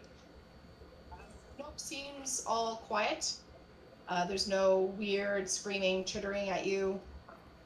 Just a dark room, lots of chairs surrounding a table. Sort of a little fabric bench on the one end here. Oh, so do we have a couple of the potions in Naroke's chest and the Yes. rest are in my bag of holding? Correct. Do we want to like consolidate them, or do you think this is probably good? I think they should be fine for now. Okay, sure. You Just, still Naroke, occasionally every time you open your chest, be aware that a potion may jump out of it and clock you. perfect. Naroke intends to try and find some like cloth and just kind of like bind them up in it. Yeah. Actually, I could even just take a little bit of rope and just tie the nozzles together, or like the necks of the balls together, so that way they have to try and do a very awkward 3-legged race. It's awful. Oh man. You still hear thumping from in your chest occasionally. That's fine. I- Roke's gonna put on his chest and start heading back this way, since there's nothing that needs his axe to deal with. I'm just gonna like quickly check out this last room here before Naroke gets too far in case I need help. Okay. Yeah, fair enough. In here, there's really nothing of any. Nothing's attacking you. Nothing's jumping out at you as being super scary. Some of the plants have kind of made their way into this room, and it's a little bit damp and kind of musty. Still smells quite sweet. Maybe not as sweet as the other places in this lab so far, but. And the floor here is not as sticky. In fact, there's no slime at all except what's coming in from your feet. And it's mostly just filled with desks. Yeah, I will just then proceed to continue with my thorough search of the entire right side then. Perfect. Naroke's gonna, We'll go on. I was gonna say, as Naroke's on his way out, he's also gonna keep his eye open for the green bottle that escaped. Okay. The one that got away. The one that got away. Gee, I wonder where it went. Probably did the slug. So, Marsh, I'm gonna say you probably find a bunch of books that are in decent condition in this room, but they're in a language you're not familiar with. So, you're welcome to just add various books to your inventory, and then we can try and discern what they are at a later date. Yeah, I'll add various books to the inventory. Right. Because most of them that you're finding aren't in common, but in other languages. And Endris is just gonna follow Dominic and Naroke where you guys go. Yeah, that's pretty much it for the side. It just looks like it was sort of where people were doing their research. Lots of tables. Yeah, lots of books.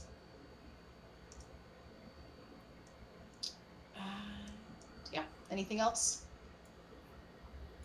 Naroke's gonna check the bathroom stalls quickly for green potion. Nope. As you kind of look under doors and stuff and around corners, appears to be no green little potion clay golem vial. Wow, all of those were wrong. And is the floor the floor in here sticky or no? It is sticky here as well. Can I see footprints in the sticky goo? Yeah. You know what? I would say you don't even need a perception check. It's pretty discernible where the slime has been upset by both your footprints and there's a tiny little pair that you can also see heading out. This tiny little Kool-Aid man running away. Naroke's gonna step out and look over and see if he can still see the thing ripping its feet out as it tries to go down the hall. That's what I'm picturing. It takes a step, has to grab its leg and pull it out to move it the next step. Oh, that's totally perfect, but not quite. So if you were to follow the tracks, they don't appear to lead down the hallway the way you came in. Oh, it's going the way that I'd gone initially? Yeah, but instead turn this corner there. Is the door here closed still? Because I didn't open this door yet. It is slightly ajar. Naroke's gonna push open the door. Man, it's really leading you somewhere. It's leading me to the slug. So yeah, as you step inside here, the sweet smell has just amplified, and you realize it kind of smells like bananas. It's just like the ripest, juiciest, quote unquote, bananas. This Yeah. is leading up to a banana slug pun, isn't it? I'm expecting a giant minion slug. Yeah, minion that slug. tracks. Minion slug. I'm gonna say no to the minion slug. I suspect that Dominic and Endris both have not noticed that Naroke has wandered off again. Naroke spotted the footprints and just kept following them. I would say you could notice if you want. Yeah, I don't think he was being particularly sneaky about it. I think he was just trouncing Naroke's them. sneaky. I think Nick didn't notice it first, and then looked up and was like, "Oh goddamn, where's Naroke?" Okay, yeah, fair enough. Andrus is gonna shout out Marsh, we're finding Naroke now! Or no, shoot, what is Swamp? That's Swamp. Swamp. Or finding We Darwin. Yes. Darwin. Yes, names.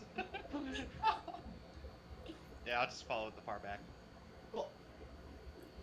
Yeah, Naroke Yeah. stepped through and he's looking. Can I still see the footprints leading forwards? Yep, they sure can. And this door is slightly ajar as well up ahead. Nor's gonna step through, looking for him. Like he's absolutely fixated on like following these footprints. He's like, where's it going? Cool. Yeah, and as you step through the door, you do see a giant banana slug at the other end of the room. Banana slug. I'm sorry, you guys just keep calling out my monsters. You set up the pun perfectly. It's fine. Makes it sad. And yeah, I'd like everyone to roll me initiative. Endress would have been hot on your trail. Let's be honest.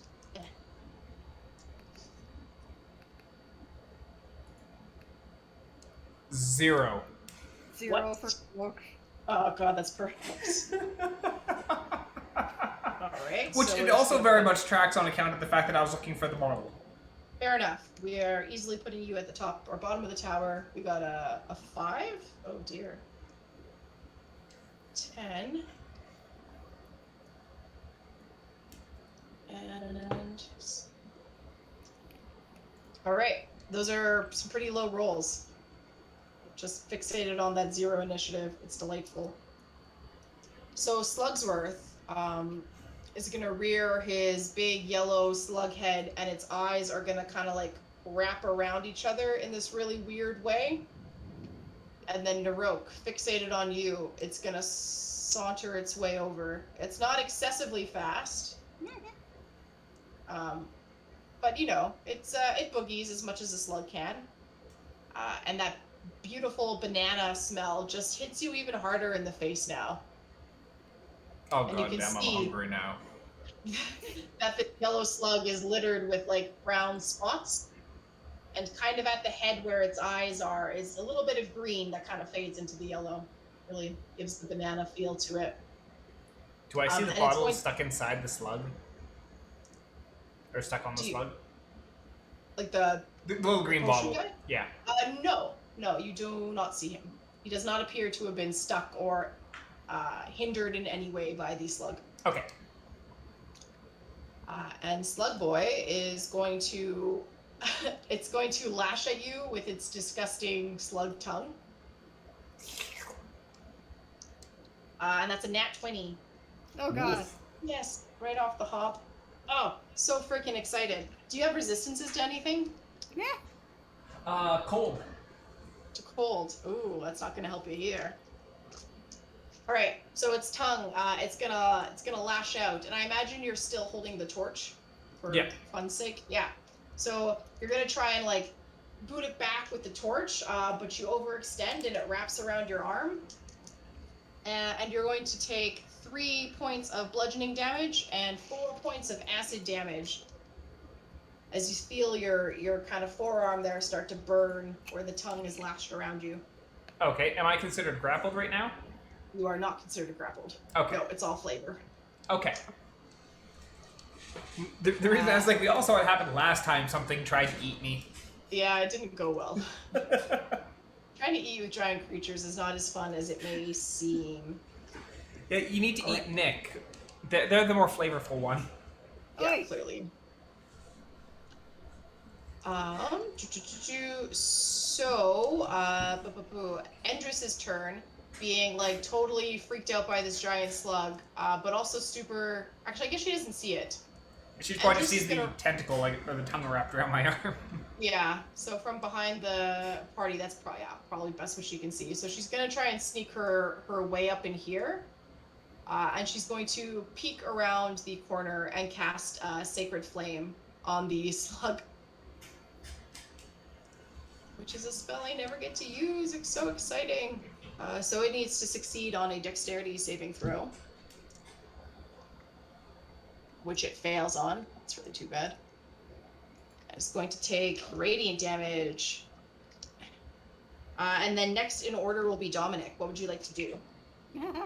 Well, it's getting kind of crunchy over here. So what I've seen basically is Naroke gets slapped by some kind of big yellow tentacle. So I'm going to squeak past Endress and Naroke and probably end up on the other side of Naroke.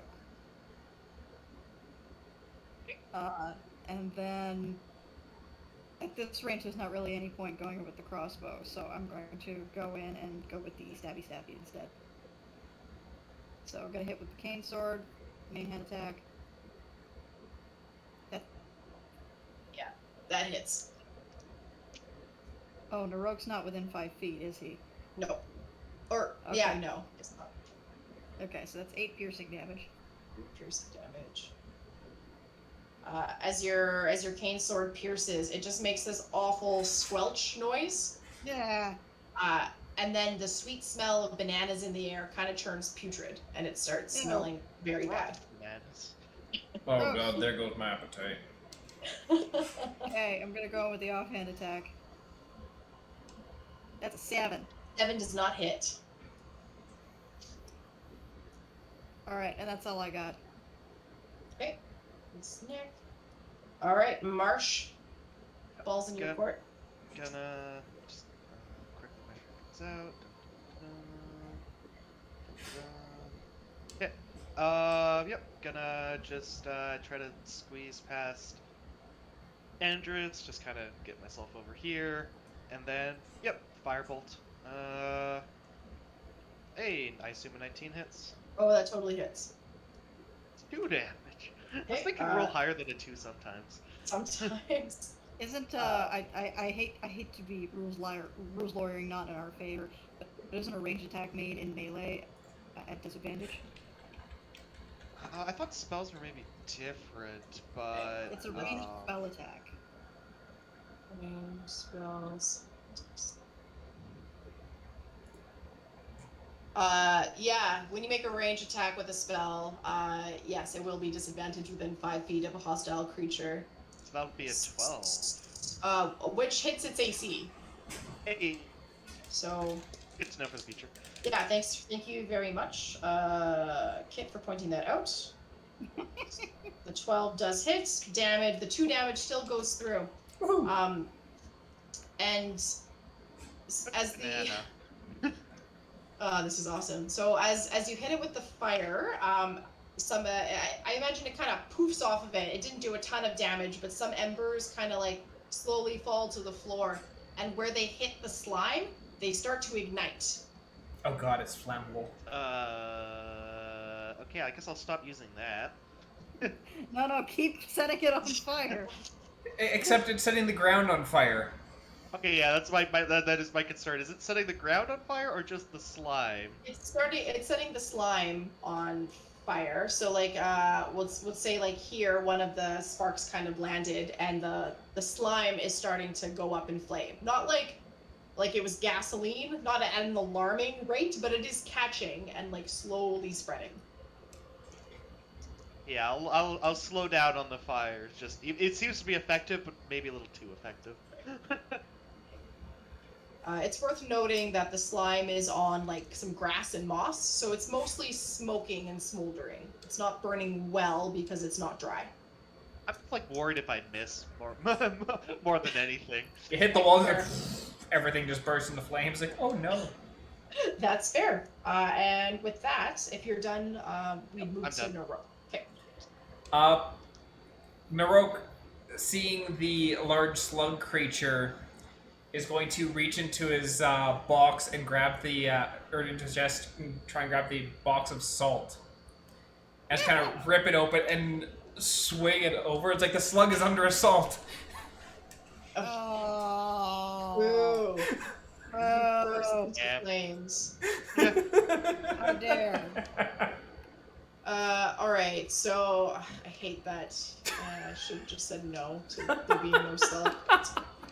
Alright, so it is gonna writhe as some of your salt lands upon it. Were you opening essentially the box and tossing the entire contents of the box up on it? Like in Yeah. an arc? Okay. Like basically, it was like rip off the top of the box and then just, yeah, try and like get as much of it spraying across onto the slug as possible. Alright, so you're effectively trying to empty the box out. Yes, 100%. Alright, cool. It is So my you're- one attack of salt. I love it. Okay, and then the terrible pun, which is really frustrating. All right, so there are rules for throwing salt on a slug. So make me an What? attack roll. There were rules for throwing salt on a slug? Yeah. And 5e has everything. So this would just be strength check. I think, yeah, straight up strength. 17 if it's a strength, or if it's an attack roll with strength. Yeah, perfect. Yeah, that definitely hits. All right, so as your salt arcs over it and it lands on its mark, it starts to bubble where it's made contact with its slug-like body. And the tongue that was wrapped around your arm shoots back into its mouth, and it's writhing in pain. And it's going to take a whole hell of a lot of damage there. Actually, you know what? I'll let you roll it. Can you roll me 3d6? 3d6? That seems more fair. Rather than me rolling your attack damage. 8 points of salt damage. Alt damage, 8 points. And probably an additional 8 points of psychic damage hearing Naroke's pun. No, I'm not Everyone letting you have everyone that. is afflicted with that. You're not getting that. I think Naroke takes the damage from the pun. No, Naroke enjoys the pun. It's everyone else who had to endure it. I'm just saying it's cosmic punishment. No. Just wait until Naroke finds a giant pin. I know what you're going for. We're under All right. attack.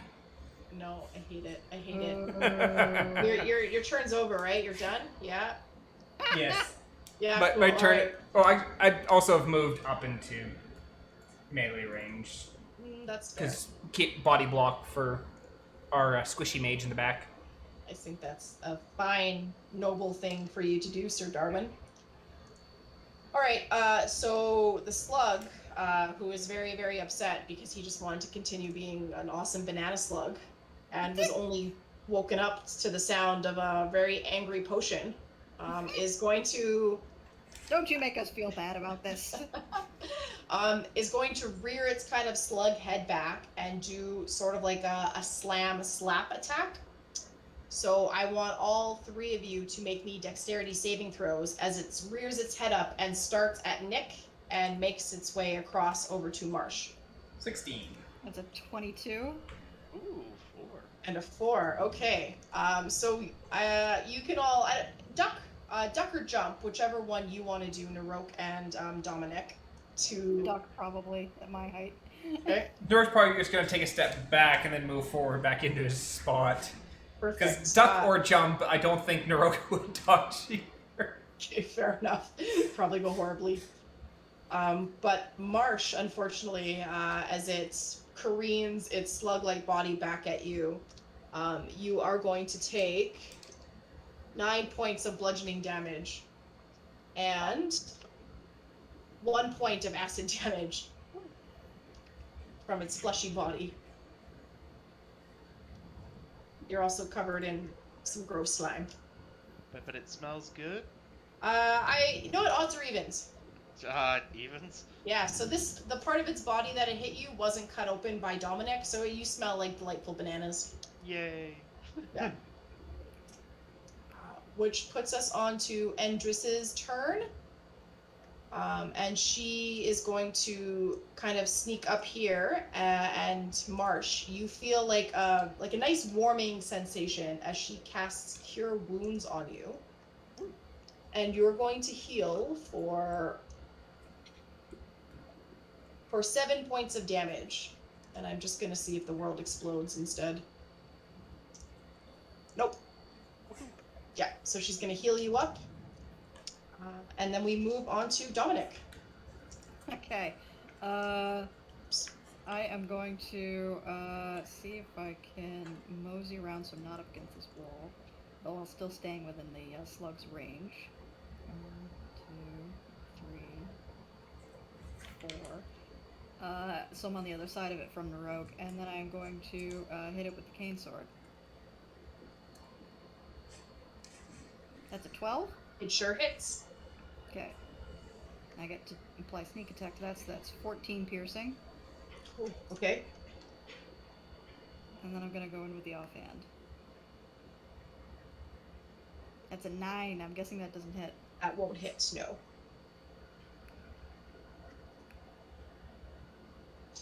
Okay.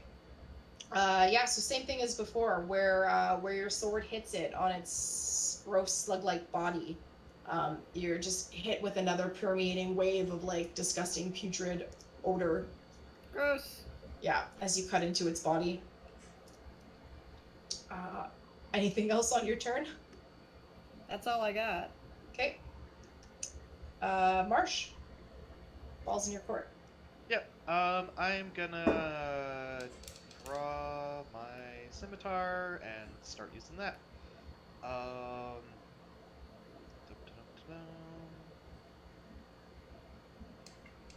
And And does not hit. yeah. Yeah. Take a swing and miss. That's the end of my turn. Okay. And Naroke. Naroke's arm's still a little bit tingly from its first grab at him. Naroke's gonna reach out and grab the, try and get a handful of slug body and cast Inflict Wounds. So that's a spell attack. How does a 14 do me? Yeah, that'll definitely hit. Now you gotta roll to see if we explode. Yes, I did. 1d20. We do not explode. Do not explode. And then my 3d10 damage is 16 points of damage. What in the heck? Alright. 16 points of damage. Okay, so Cure Wounds, that's just like a touch attack, right? Like some blowy- Inflict Wounds. The opposite of Cure Wounds. Sorry, Inflict Wounds, that's what I meant. So, it's not dead, but how does that look as you attack it? Basically just like grab like a whatever like mass I can on the front of its body. If I can go for its like eye stalks, I'd probably try and grab at one of those depending on where its head is. But then basically its entire body is just racked with necrotic pain. So 20 years of chronic back pain all at once. Okay, yeah. So its body like shudders, almost like a wave was going through it, I imagine. Stemming from where you're grabbing it and inflicting said wounds. Yeah, it's awful. It looks, you almost feel bad for it, almost. No, it grabbed me. It did not ask. It hit first. Yup. This is all self-defense. Okay, that is fair. Which will... Is that the end of your turn? Yeah, that'll be the end of my turn. Okay, which is going to put us back up to the slug. Who is going to... Oh, he can't bull rush. Alright, well, you've got him backed in a corner here, sort of. So he's just going to try and attack you, Naroke, and try and pave the way to get past you. So he's going to make another kind of tongue-lashing attack at you. Okay. Oh, that's a crit fail. Hang on, let's roll that severity. Yeah, 64. Okay, that's not... Could be worse. So as its tongue, it juts out again, but this time you're ready for it, and you're able to easily just sidestep it. And it overextends itself. And you hear this weird sort of like crack, which doesn't make sense because slugs don't have bones, or at least you thought. And it kind of thuds to the floor, kind of right beside you, Naroke, as it reaches to hit you and then kind of falls flat. We all just witnessed the slug trip. This essentially, like it appears to be lying prone. Not exactly lying prone, but yeah, it completely whiffs on that attack there. Okay. And Endris, who has had absolutely enough of this slug, is going to cast Spiritual Weapon. And she's going to create this axe that floats right above the slug there. And she's going to just essentially drop it over top of the slug's body. So... and that is a hit. And deals... Okay. So as you see this like ethereal kind of axe plunge into the body of the slug,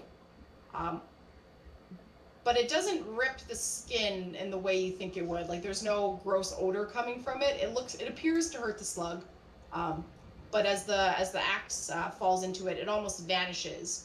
But the slug is looking pretty bloodied and hurt. Dominic, your turn. Feeling pretty good about my positioning right now, so I'm going to stab it some more. As a 17. Yeah, 17's good. This poor slug. 6 plus 3 is 9 piercing. Okay, 9 piercing. Whew. The slug is shuddering. And then with the offhand, 14. 14 hits. That is 4 bludgeoning. 4 bludgeoning. Okay. Alright, anything else on your turn? Nope, I'm good. Alright. Marsh. The slug is like trying to pick itself up, but it's just looking really full of holes. You're still smelling mostly bananas at this point. I think you're trying hard not to smell the other scent in the air. And it's your turn. Yep. Scimitar. But sevens on both sides. Guess not. Nope. Alright. Yeah, I think you just... Wherever you're trying to stab, its body just kind of contorts to wrap around your weapon. Darn. Darn. I wish Raptor was here. Yeah, he's usually the one that does all the damage for me. This is weird. Alright, Naroke. Naroke's going to look down at the worm and just like, just kind of point at. Actually, oh no, that's a range attack, and I'm right in front of Salutes. I have disadvantage on there. Never mind. Naroke's going to grab his axe and kind of pull that up over the ground. And take a swing down on that.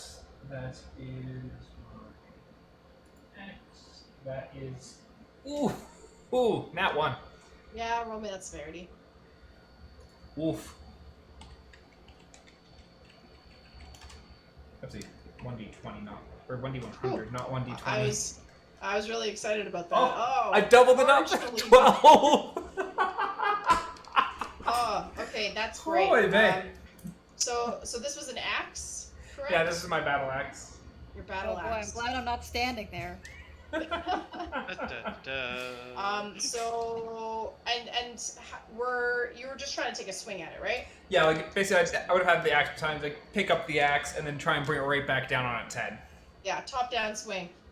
So your hand, having been previously introduced to the slimy substance that is the slug, you lose grip of your axe, and it goes careening past your head there, Dominic, towards the door here. Yeah. And as it flies by, you hear the sound of like glass shatter.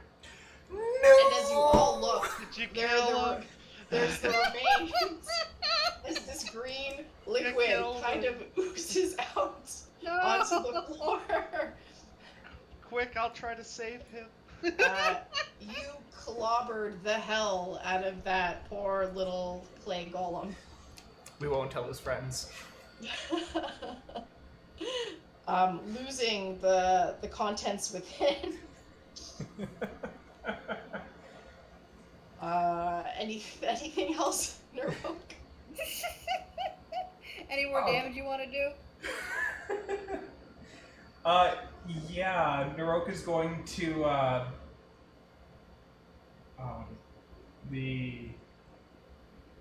is it my channel affinity plus me doing the extra attack?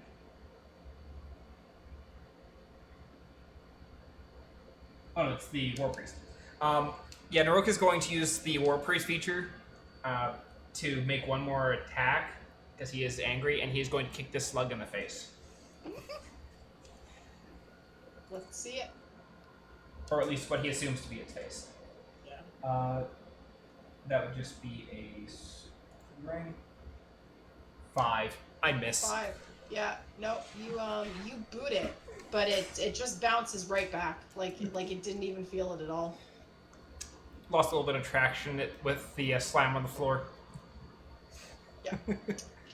So Slug Boy, just oozing from the ground and miserable with its lot in life, is going to try and flee back to its friend here, promoting several attacks of opportunities. We're going to go in order of initiative, so I guess Dominic? It's not leaving my attack radius. Oh, that's a good point. You're still within it. Okay, which would be Marsh. Stab. Oop, 18. Hit. Oh man, roll me that damage. 4. 4. All right, so let's say it didn't even get to completely leave before you just stabbed it in its sluggy little heart. Cause yeah, how do you want to do this actually? I don't know. Like, maybe it's just like while it was I was like just trying to search for like time to like hit the entire time. And when it was leaving, it's like, ha! I finally got it.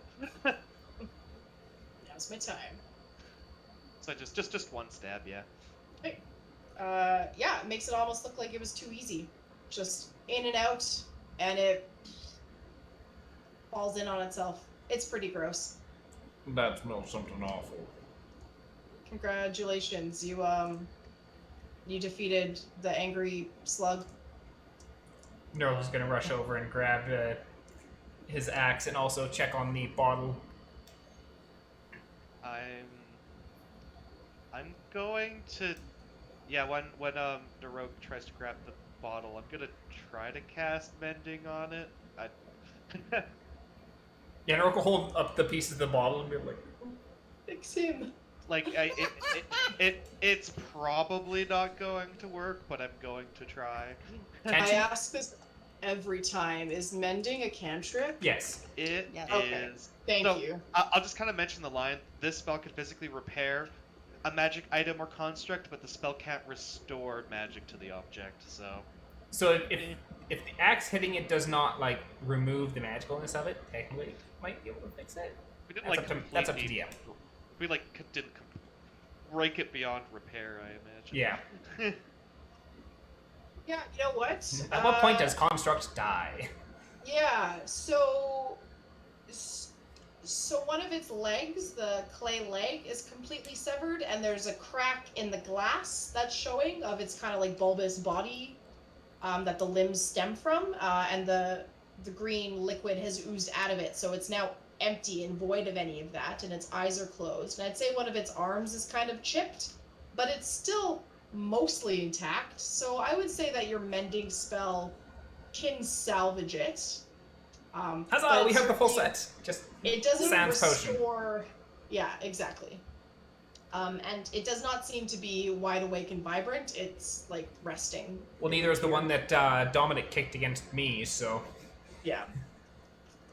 So yeah, I would say you can salvage the golem. Naroke's from gonna its injuries. Naroke's gonna put it in the box with the other the other two that he has. I like we split them into 2 halves. Actually, do I have a potion of any kind? I do. I have a potion of healing. Because actually, let's check Naroke's competency here. 13. Things need things inside of them to live. People need blood and stuff like that. So he's gonna, like, once you've finished mending, he's gonna like reach in, pull out the potion of healing, and like pour that into the golem bottle, and then cork it again before putting it in there. Like, it can rest now. You don't want the potion to feel bad with his other potion buddies, because he doesn't have any potion in I'll pick on him. him. Well, just because some of us are empty inside doesn't mean he needs to be too. Oh. Yeah, I would say you're able to put the potion of healing inside the little guy with minimal splashback. It doesn't seem to rouse him in any way. Still seems quite stunned, but there you Fine. go. What color is a potion of healing? Red. Red? Yeah, so you got another red, little red golem buddy.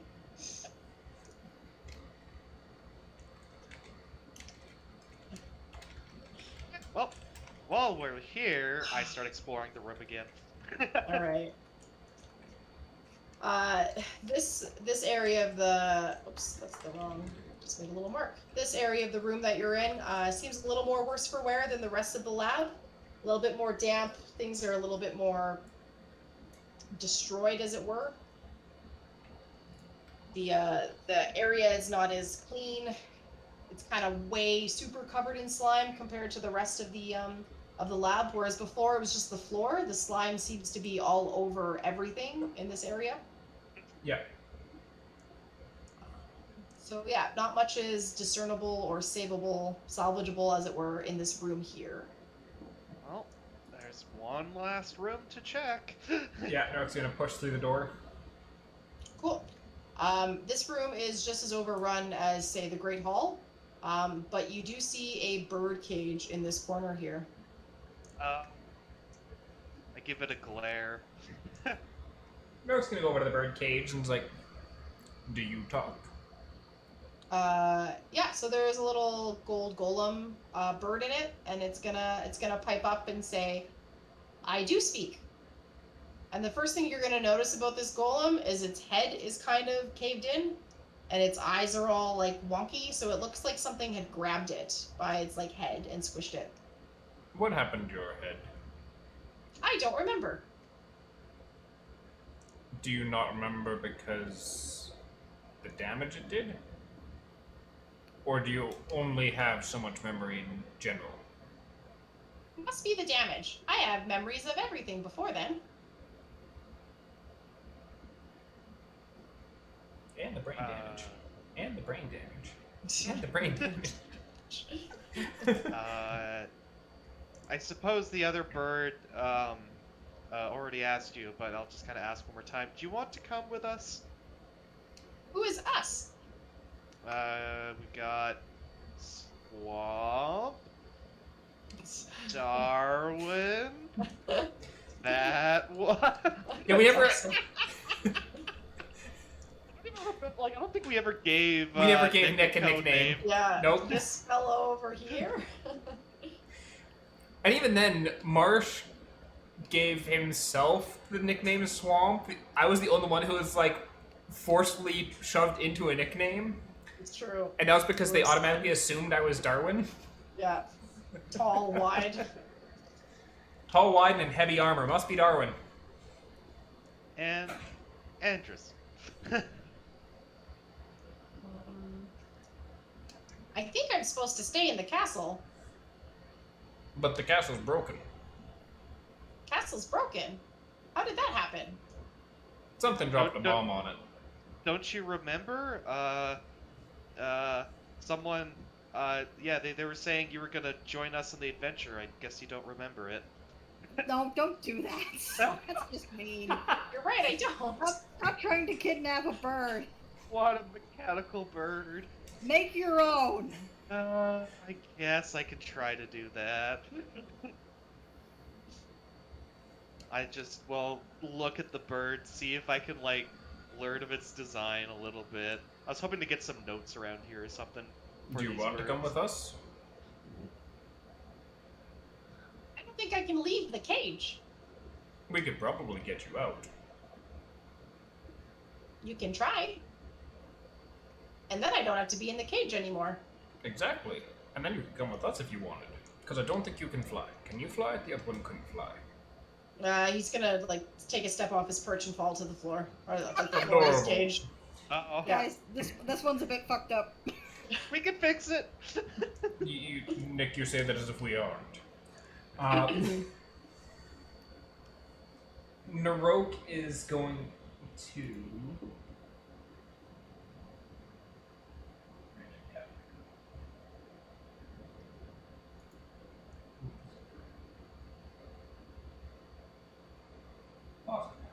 Naroke's gonna start out by trying to like take the handle of his battle axe and like slide it through some of the bars and try and see if he can like bend it in enough that it like opens up a gap large enough for the bird to get through. Would that be? I guess you're not trying to strengthen open. You're trying to persuade it open. Persuade via force. Yes. Uh, Would that be athletics? Yeah, let's do athletics. Oh, that is 8. Ooh, yeah, no, it slips in well enough, and you're feeling really confident about that, but it doesn't budge at all.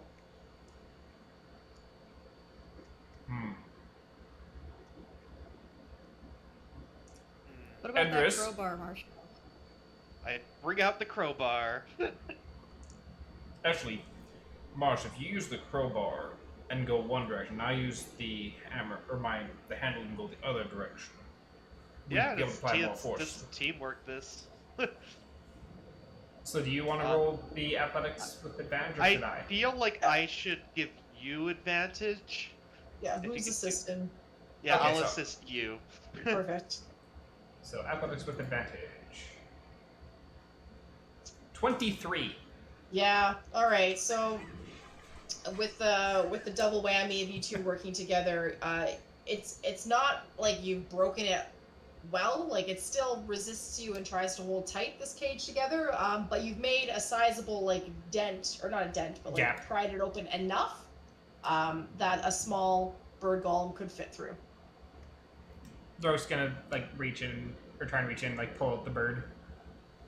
Your hand's definitely too big, but you can like put some fingers in there and try and like, yeah. Up on the finger, we can take you out. So the bird, having fallen off its perch, trying to demonstrate if it can fly, has turned around. So its back is facing you, and it's saying, "Where are you?" Turn around. And it's gonna turn like 90, so it's not facing you, Once and more. say, "Where are you?" Once more. And then it turns around again. "Where are you?" It can't see.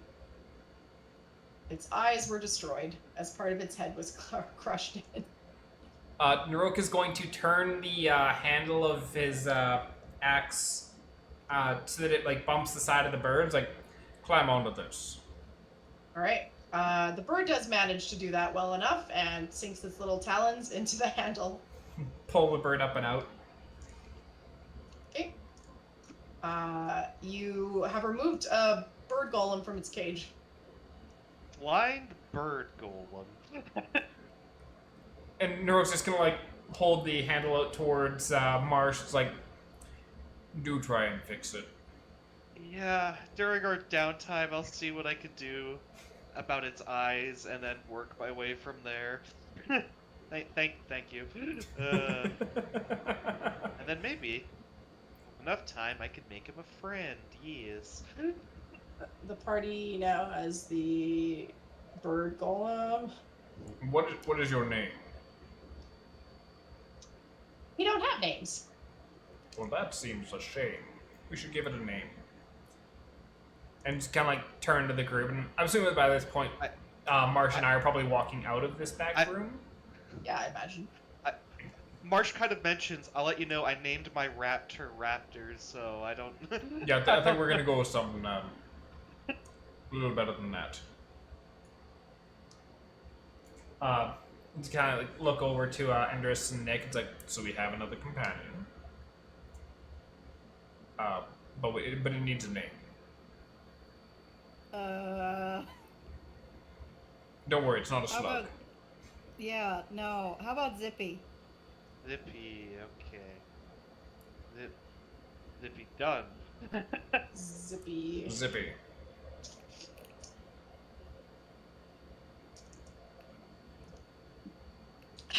and I was like, God damn it. Of all the bird golems you could have kidnapped. This was the Be one the that was only least one. resistant. It's true.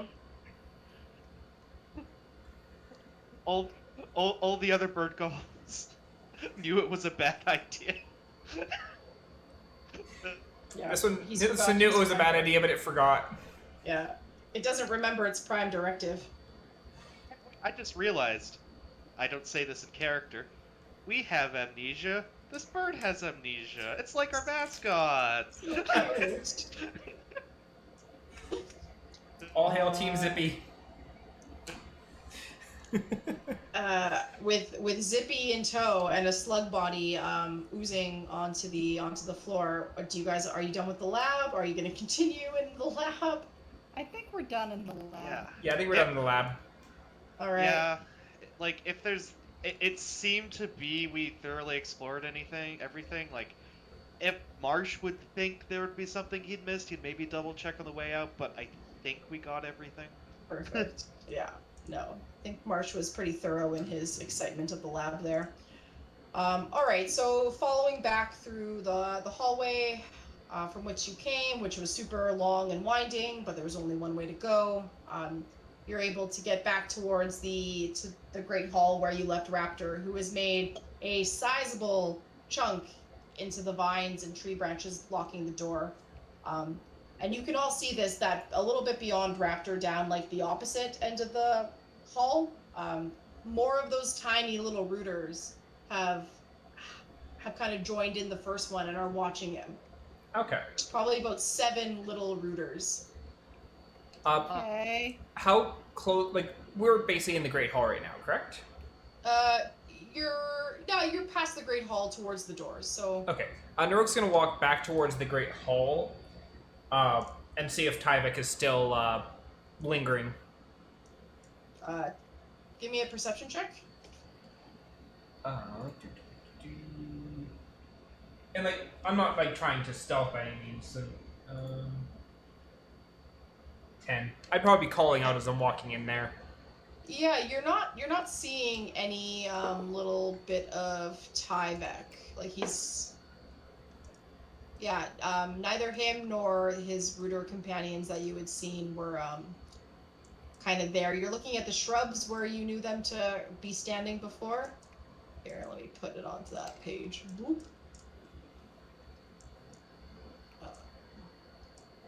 Of course, you guys are probably in different locations now, but yeah, no rooters are obvious. I think Raptor and Marsh are probably by the door still. Nick, did you follow him to the Great Hall? I did not follow him to the Great Hall. I'm standing by Raptor at the door. All right, cool. So yeah, Naroke.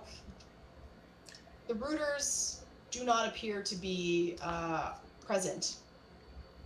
Okay, Naroke's just kind of yell out. It's like, Tyvek, son of Tyvek, what do you eat aside from people?